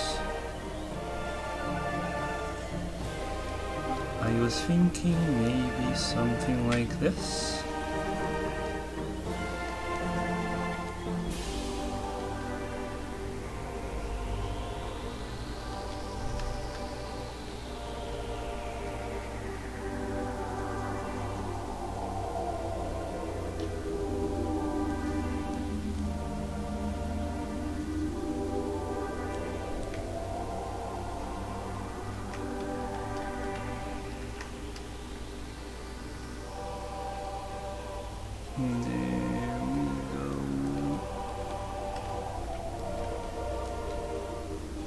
was also assuming the same color for the top and bottom, but I suppose there's no inherent need for that.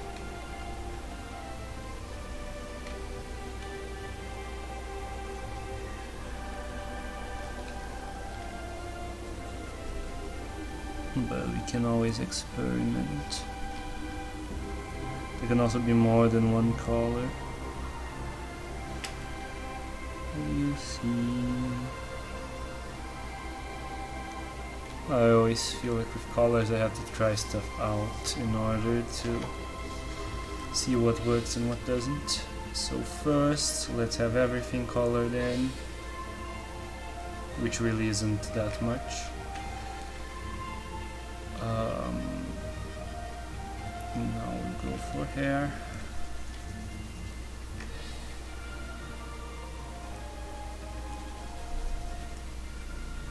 Should her hair be lighter or darker than her skin? I feel like it's usually lighter.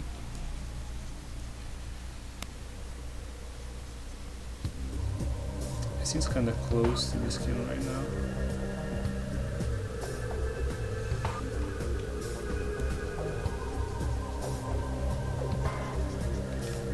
The skin is also kind of yellowish, so maybe I should change that.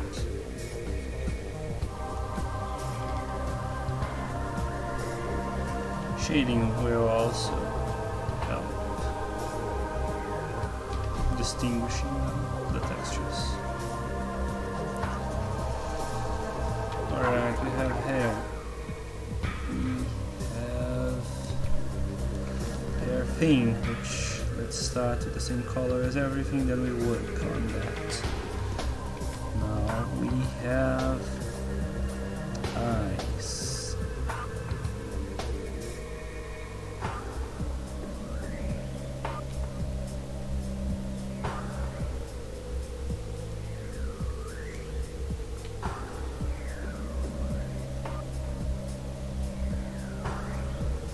Alrighty. Now let's think about this outfit. We get some key here.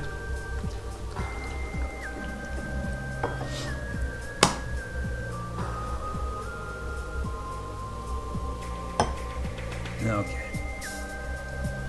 We can do the color substitute. Just walk around the spectrum. Blue is also a possibility, like fusion and even the zero suit, but in fusion it's like a top and bottom thing like this.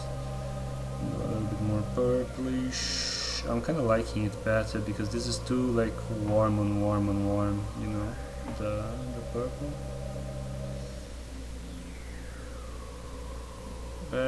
I'm not a huge fan of the sky blue, but maybe this blue. And what if it was dark?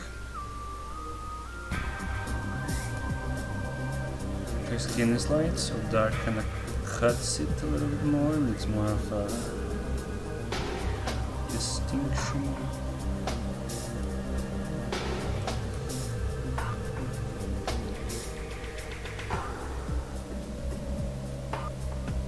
Yeah, I feel like the purple would actually be a pretty bad idea. But inside like the blue, cool.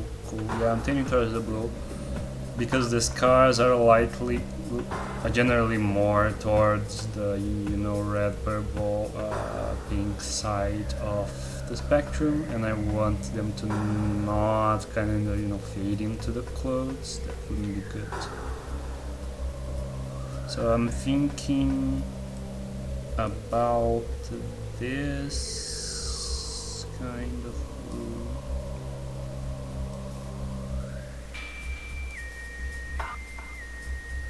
Yeah, I think I'll go with this.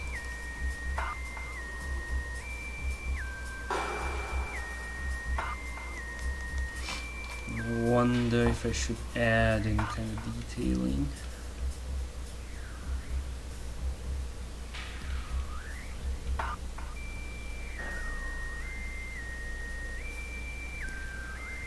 Like other colors in here, or like stripes or something. do something like this.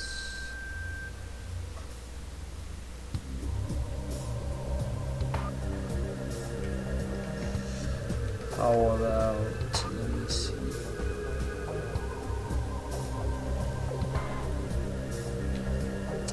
Don't want to sample always. No, let's do this. What if we did this and this?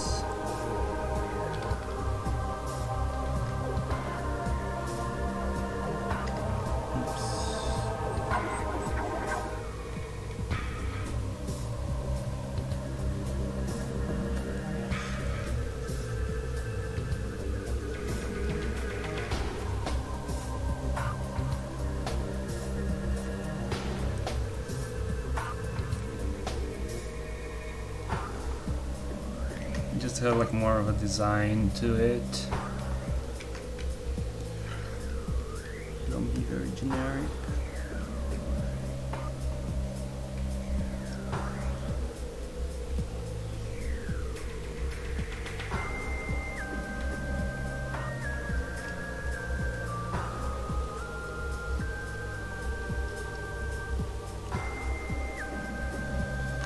Let me see what we can do with this color. Although I shouldn't have done it gray because now I can't pull a color out of it.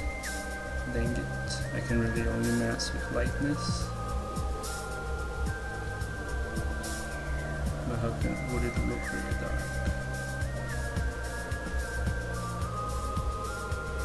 Light or dark? The dark looks really bad right now because of the edges, but I'm trying to look just at the general idea. Kinda like the light. I think I'm gonna keep it light.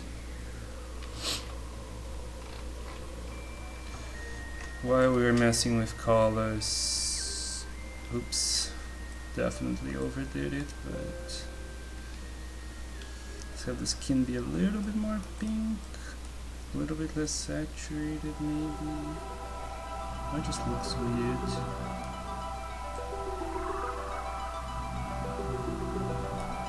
What am I doing?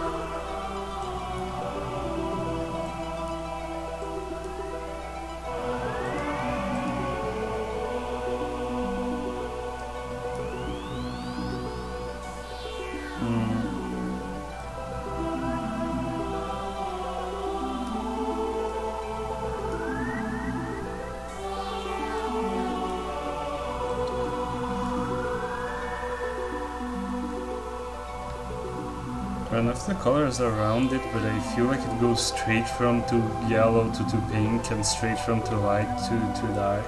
Like there's no in between.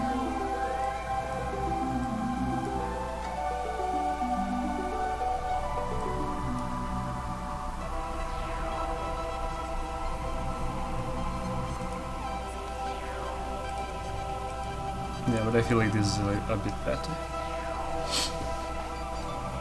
Oh, I forgot her eyebrows.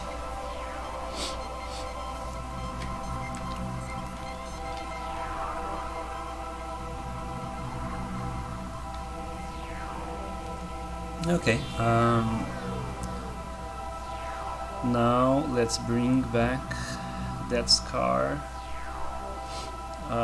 diagram thing and let's work on some scars. This is wrong.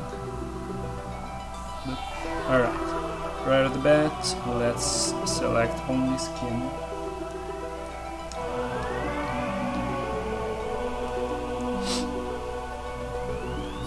And get started.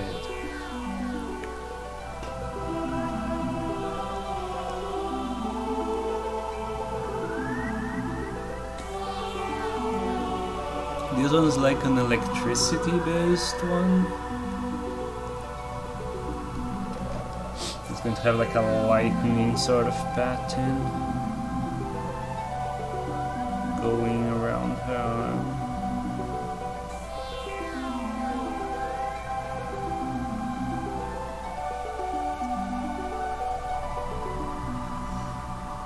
I'm going to make it thicker and then I'm going to cut it basically. so the edges look sharper. That's basically the idea. But yeah, it's supposed to look like, you know, lightning going down.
I feel like it might look a little artificial in a few places. I'm going to go back to it. I made my angles a bit too, you know, 90 degrees. Shouldn't be. Can feel like kinda weird. Oh wait, oops. No. Maybe here it wasn't so.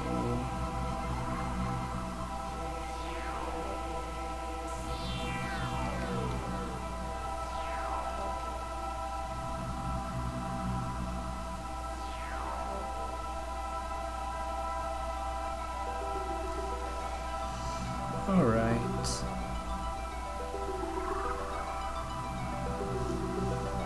There you go. I think this is good.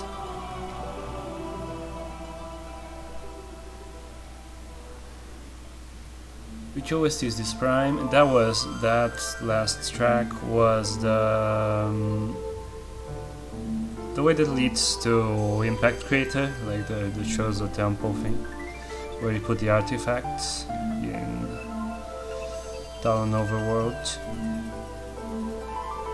But this is like different Metroid Prime. Yeah, it's a mix. It's called 75 Minutes of Relaxing Atmospheric Metroid Music Compilation. It rolls right off the tongue.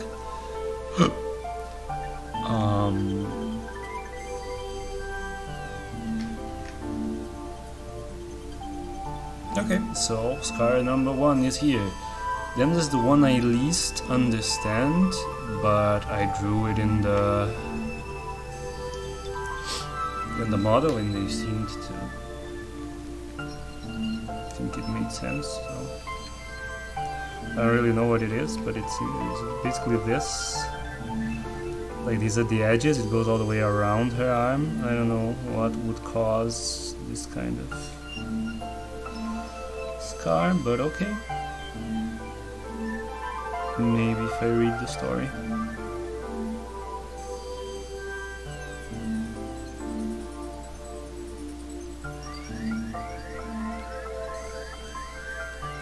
Okay, next, we're just gonna merge it with the other one. Maybe I should do it. Should I make it a different color? Yeah, I think I should. I think it's actually easier to start from sketch, but I'll make this just, you know, lighter scar tissue. Really, it's not standing out as much as I would like. Her skin, I mean, I think I'll draw over it with just the pencil, so it will stand out more. Because her skin's very light, it's difficult for scar tissue to even be visible, just from color.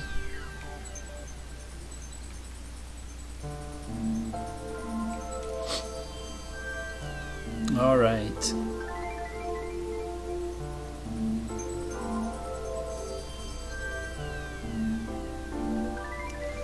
Then there's this spiral one around her forearm, and there's the big, the stretchy one here, which is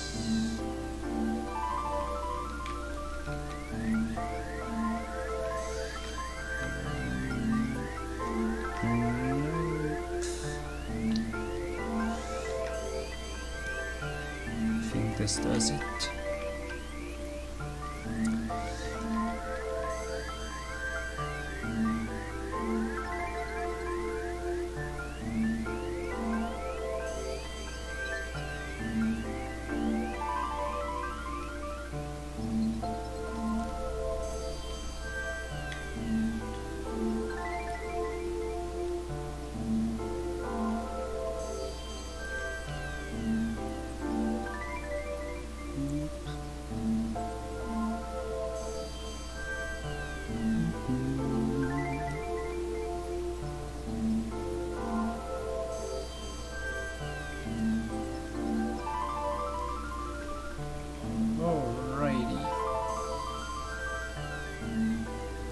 Then this one's supposed to still have like staples holding it, I guess. But that, oh, at least at first to do pencil stuff.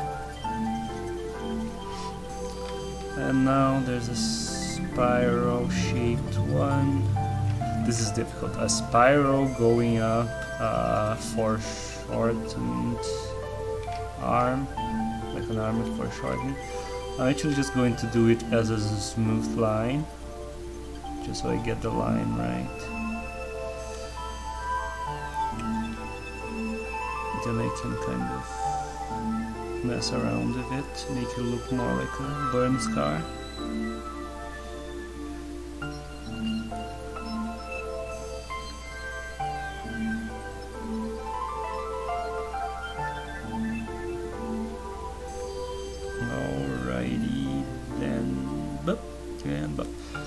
Okay.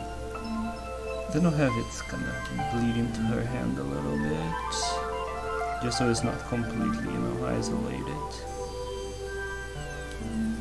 And then her fingers are kind of...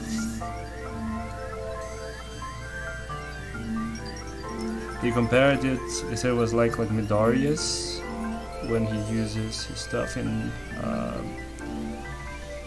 Hero Academia. He uses his power. They're all kind of broken. Apparently, this version, she has a more low-tech version of her suit. So apparently this version kind of hurts her to use. So this would be like the damage of using the arm cannon.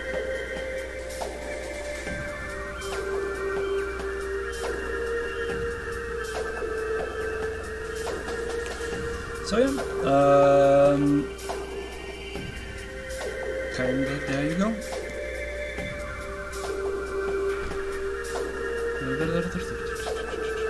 I sketched a little gecko-like face among other doodles. Wanna see? Sure, you can put a link and we'll take a look at it.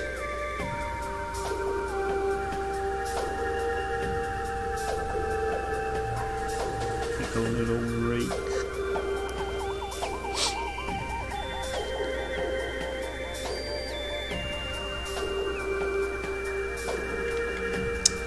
Alright, let's check it out.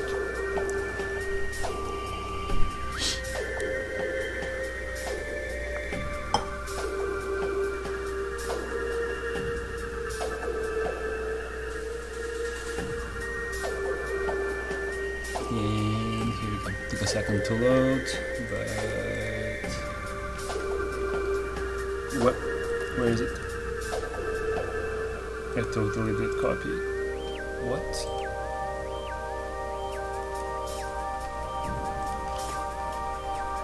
Why can't I copy it? Google just broke.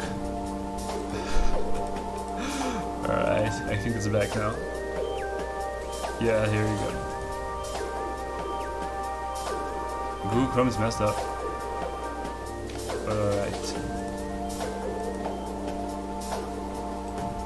Yeah, it's really very fast.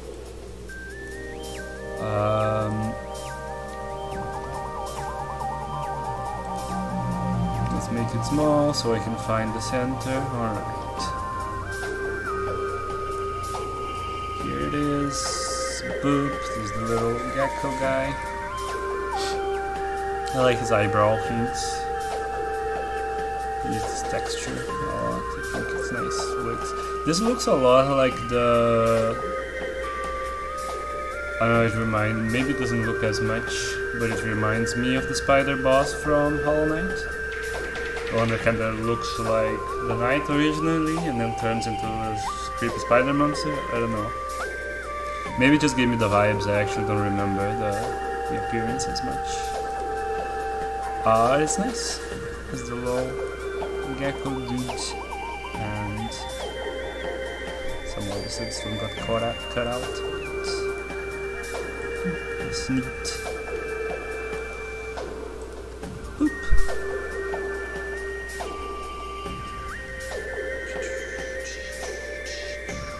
So I'm gonna get back my pencil now and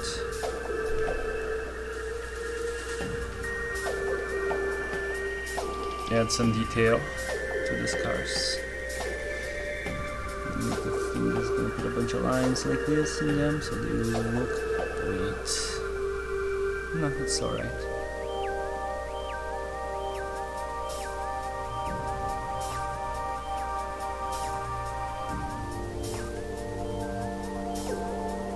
Then you just need to really vaguely like trace the outlines.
Okay.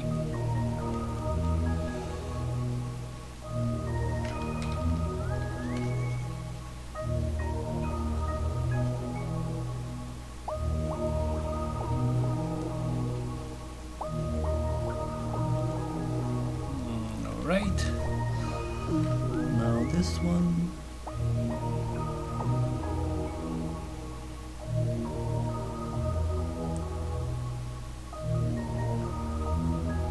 Staples, and it's all pulled towards them.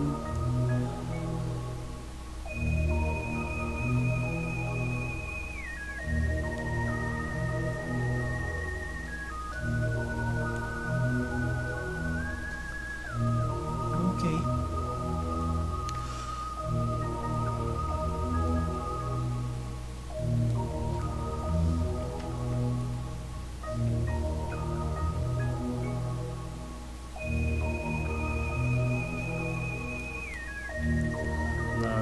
To the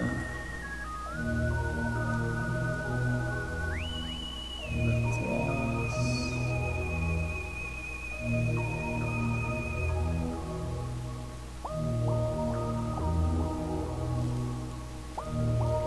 Which hopefully helps slightly disguise that I don't know how to draw feet.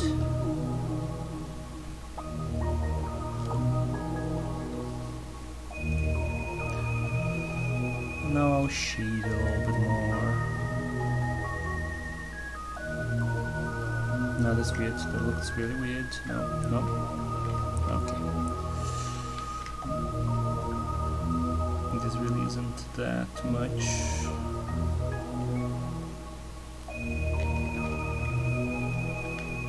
Maybe here. I guess.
Should I give her lips? I'm just gonna draw her without lips. I never thought about it. It's turning out great, dude. Thanks. Yeah, I'm pretty happy with it. It's nice when something just works out on the first go.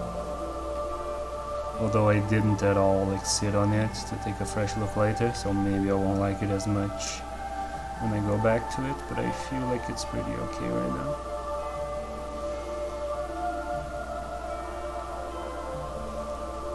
And I also feel like I work better in this style than it really finished art.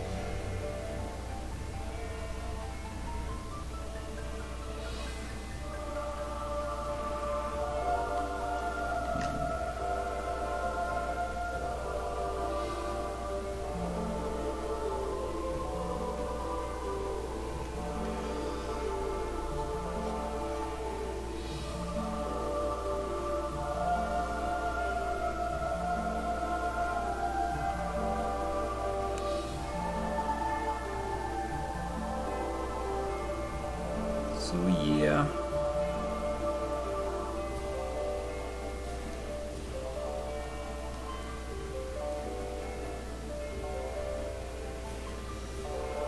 Now there's the shading, and let me get rid of this. Boop. I wanted to do like that shadow. It's like this vague shape. But I also need to decide what the background's meant to look like.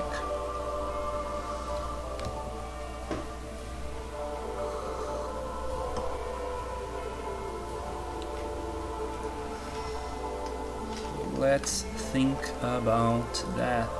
The background is going to be very simple. This is a backgroundless image.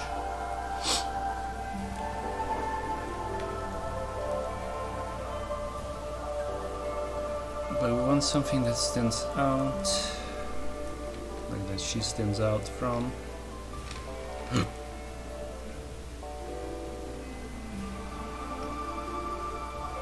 Using really big brushes with OBS and like Chrome on to play the soundtrack, as you can see.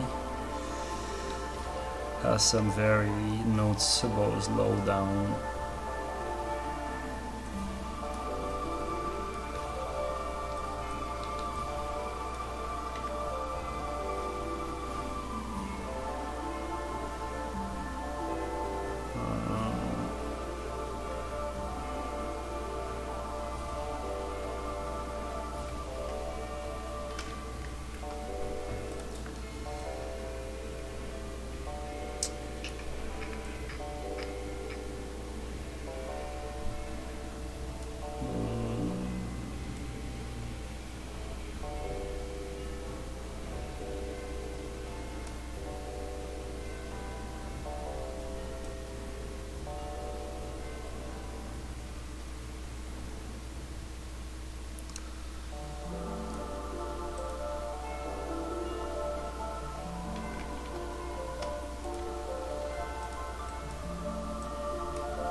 It just doesn't fit. The lighting doesn't fit.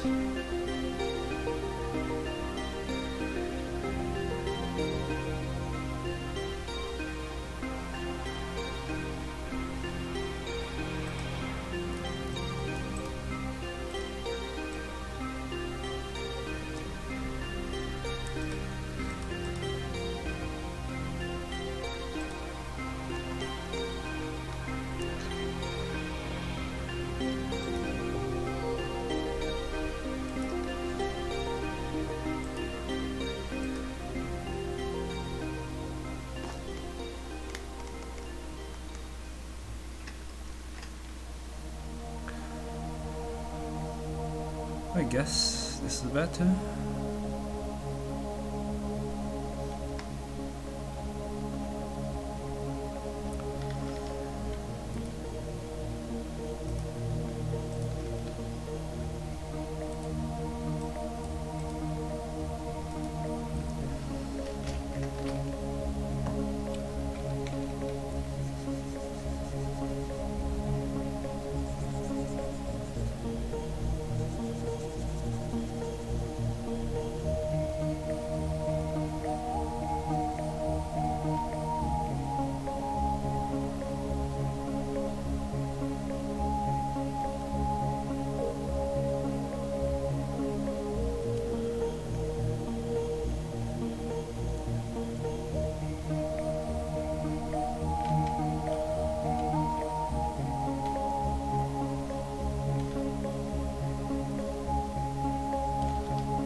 kind of concentrating on the shadow. Hasn't been talking much.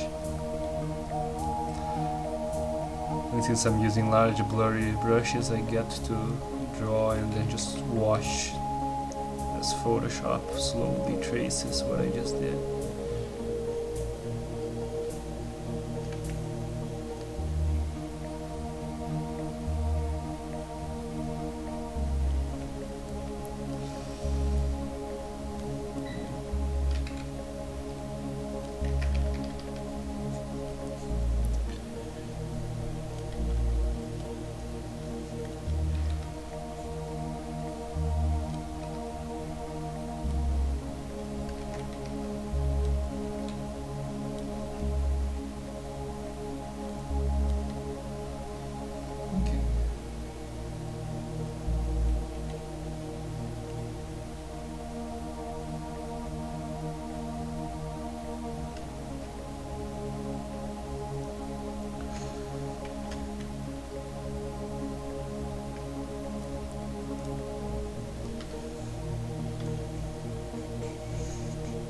So almost done. Get rid of this.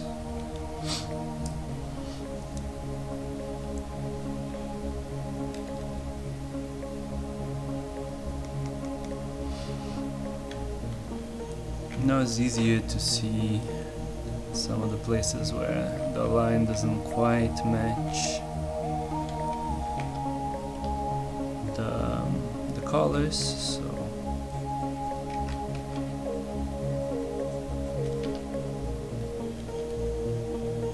I'm just going to trim around those parts. Actually, let me do something. Oops. When did I...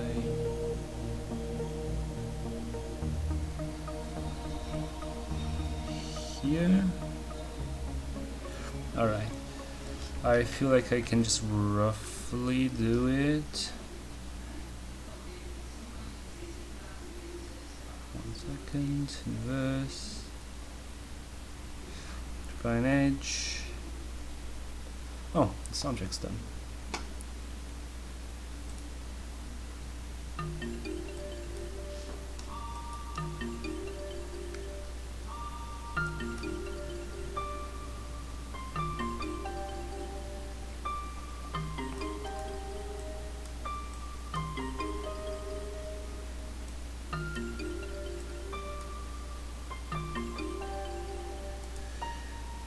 Maybe this will help. Let's see. Yeah, some places it overdid it, but seems to have mostly helped. I'll just repair it here and there.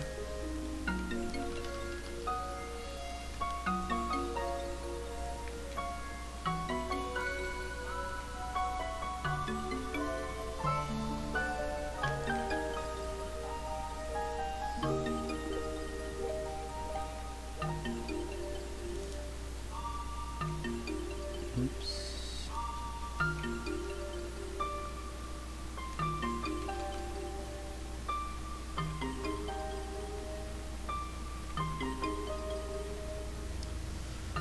Okay, so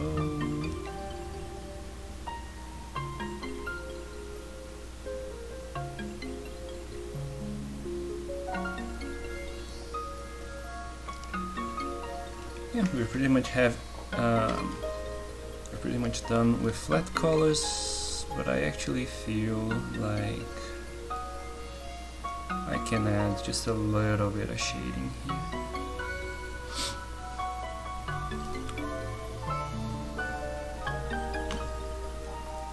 So I just do a parallel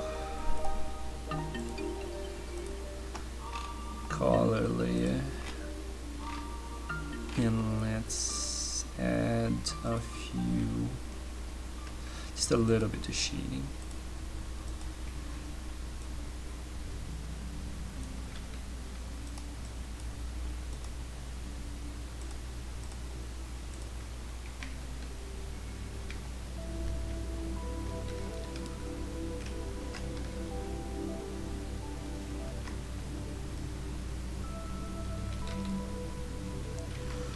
Alright.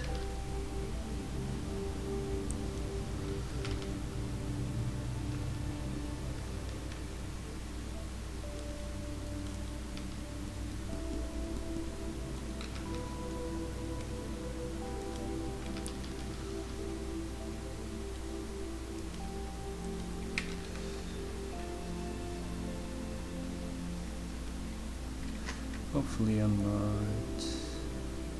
Yeah, no, I think it looks good. Looks fine.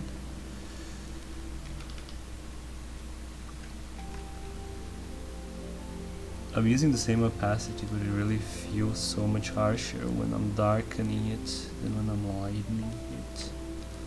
It's a bit odd, but okay.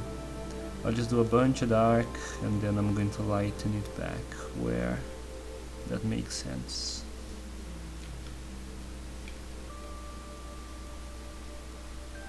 I wanna just do this very quickly and not, not have it be a huge deal. Just kind of have the whole thing merge together a little bit more.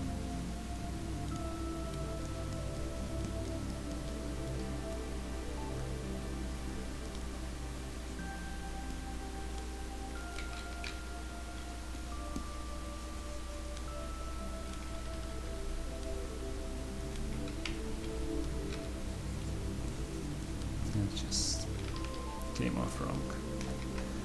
Trying again. Okay.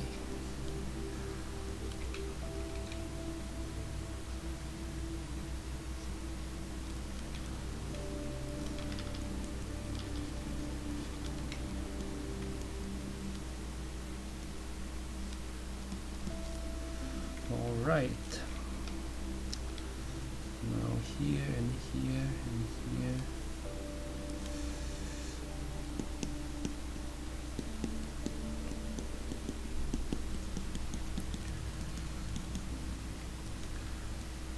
Finally here.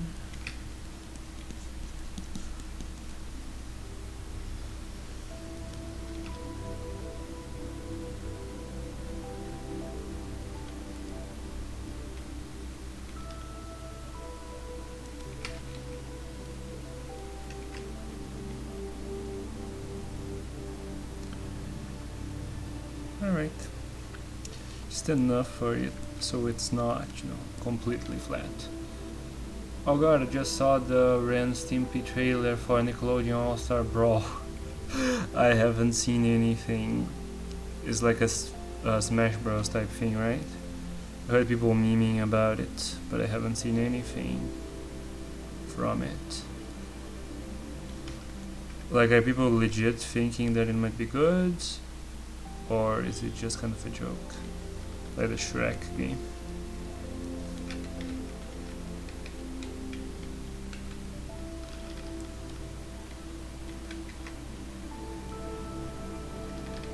Also, Ren and Stimpy, are people who watch Ren and Stimpy even still alive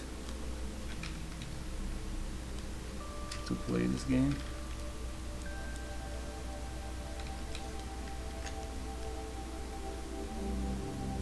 I guess Smash Bros adds completely old characters that the target audience wouldn't know about it either.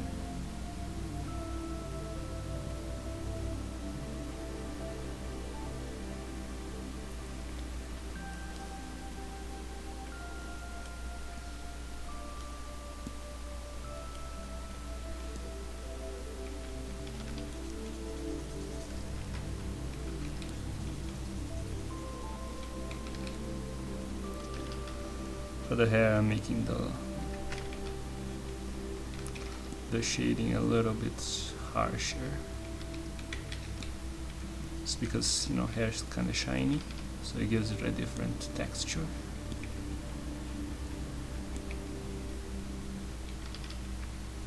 Differentiates it more from the skin.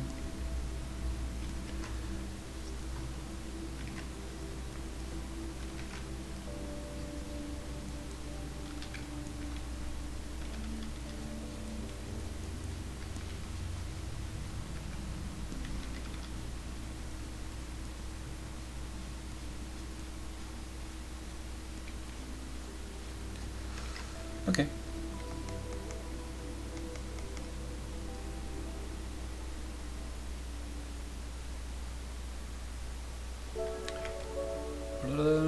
You know what? For me, it doesn't look bad at all. It's still not my thing, but the animations look nice.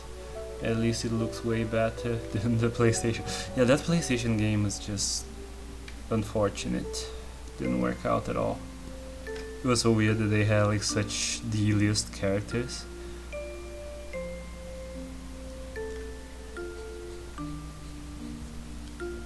And like they got Raiden, like Metal Gear Solid's basically a PlayStation exclusive, or was at that point. And they got Raiden, and the Smash Bros, which is from Nintendo that never gets any Metal Gear Solid games, had actual Solid Snake. And like Cloud, which was also, you know, a PlayStation thing. It was just kinda sad.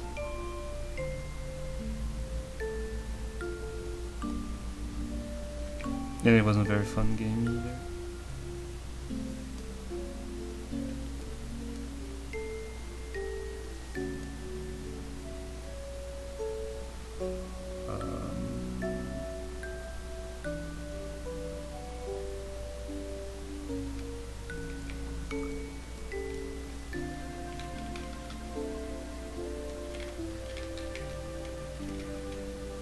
We'll add some shading to the face, more detailed.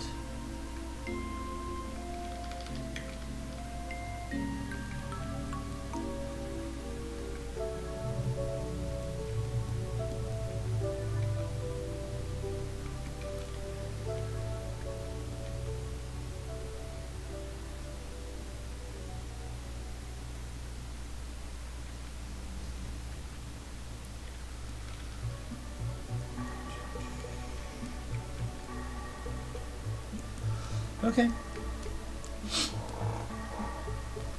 I saw someone say that people will compare it to Smash, and holding it to that standard will most likely hurt the game. I mean, I guess, but you know, it's probably aiming itself at like kids who like Nickelodeon and just want to play with those characters, so I don't think it will necessarily hurt it. Also, Smash is a Switch exclusive, and most kids have only one console, so even, you know, if they don't happen to have a Switch, that's already a pretty big market.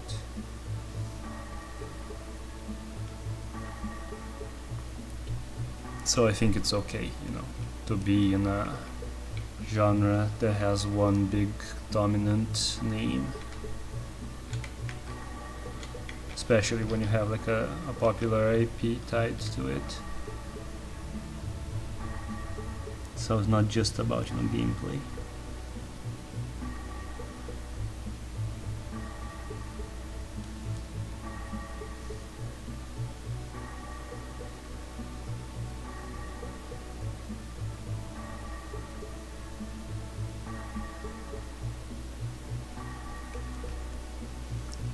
I totally forgot about the lips question. I was wondering whether I should give her lips.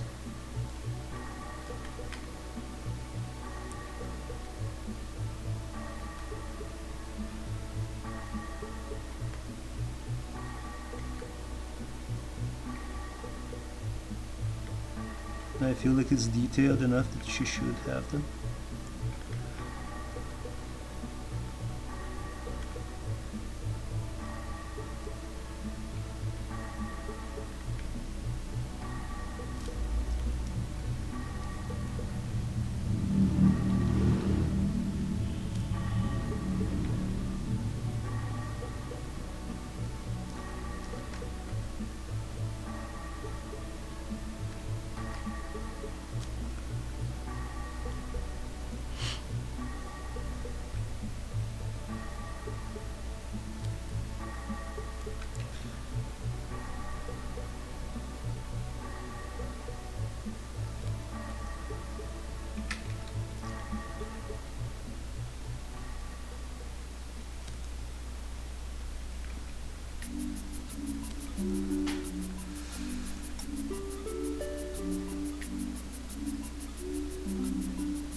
Okay. Yeah, I think we're pretty much done.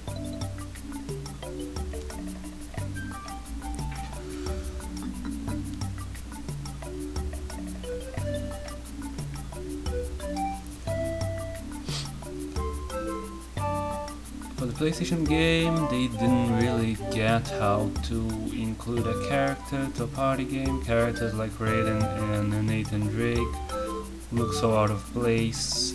Even Parappa looks so weird inside the game. But in Smash they somehow can put Snake and it still looks like a party game. Yeah, I think this is the lighting in general, the texturing, I don't know. But yeah, they look very weird. They also looked very small on screen, like they weren't made to be displayed that small. Like they imported the models which were supposed to be big on screen and now they were tiny and they just look like ants. Maybe the camera wasn't as well programmed, I don't know. Just looked off. Looked like they imported a bunch of, you know, models into a game that looked really out of place. It's a very awkward game.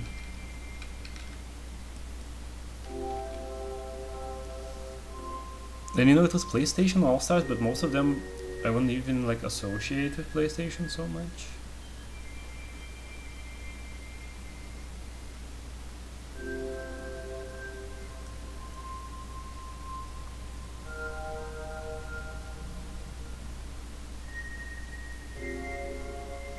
So okay, I think I'm pretty much done here. I think this was it. Might kinda mess around the colors a little bit before I send it. But at this point, you know, I'm kinda just letting it sink in, so I don't like sending stuff as soon as I'm done. I'm going to do some other stuff, take another look at it, might, tweak it a little bit. But we're pretty much done here. And I am going to have to end the stream a little bit earlier than usual today. So thank you guys for dropping by. See you next time. Not enough people for a raid, so I'm just gonna pop out. So yeah, talk to you later. Bye.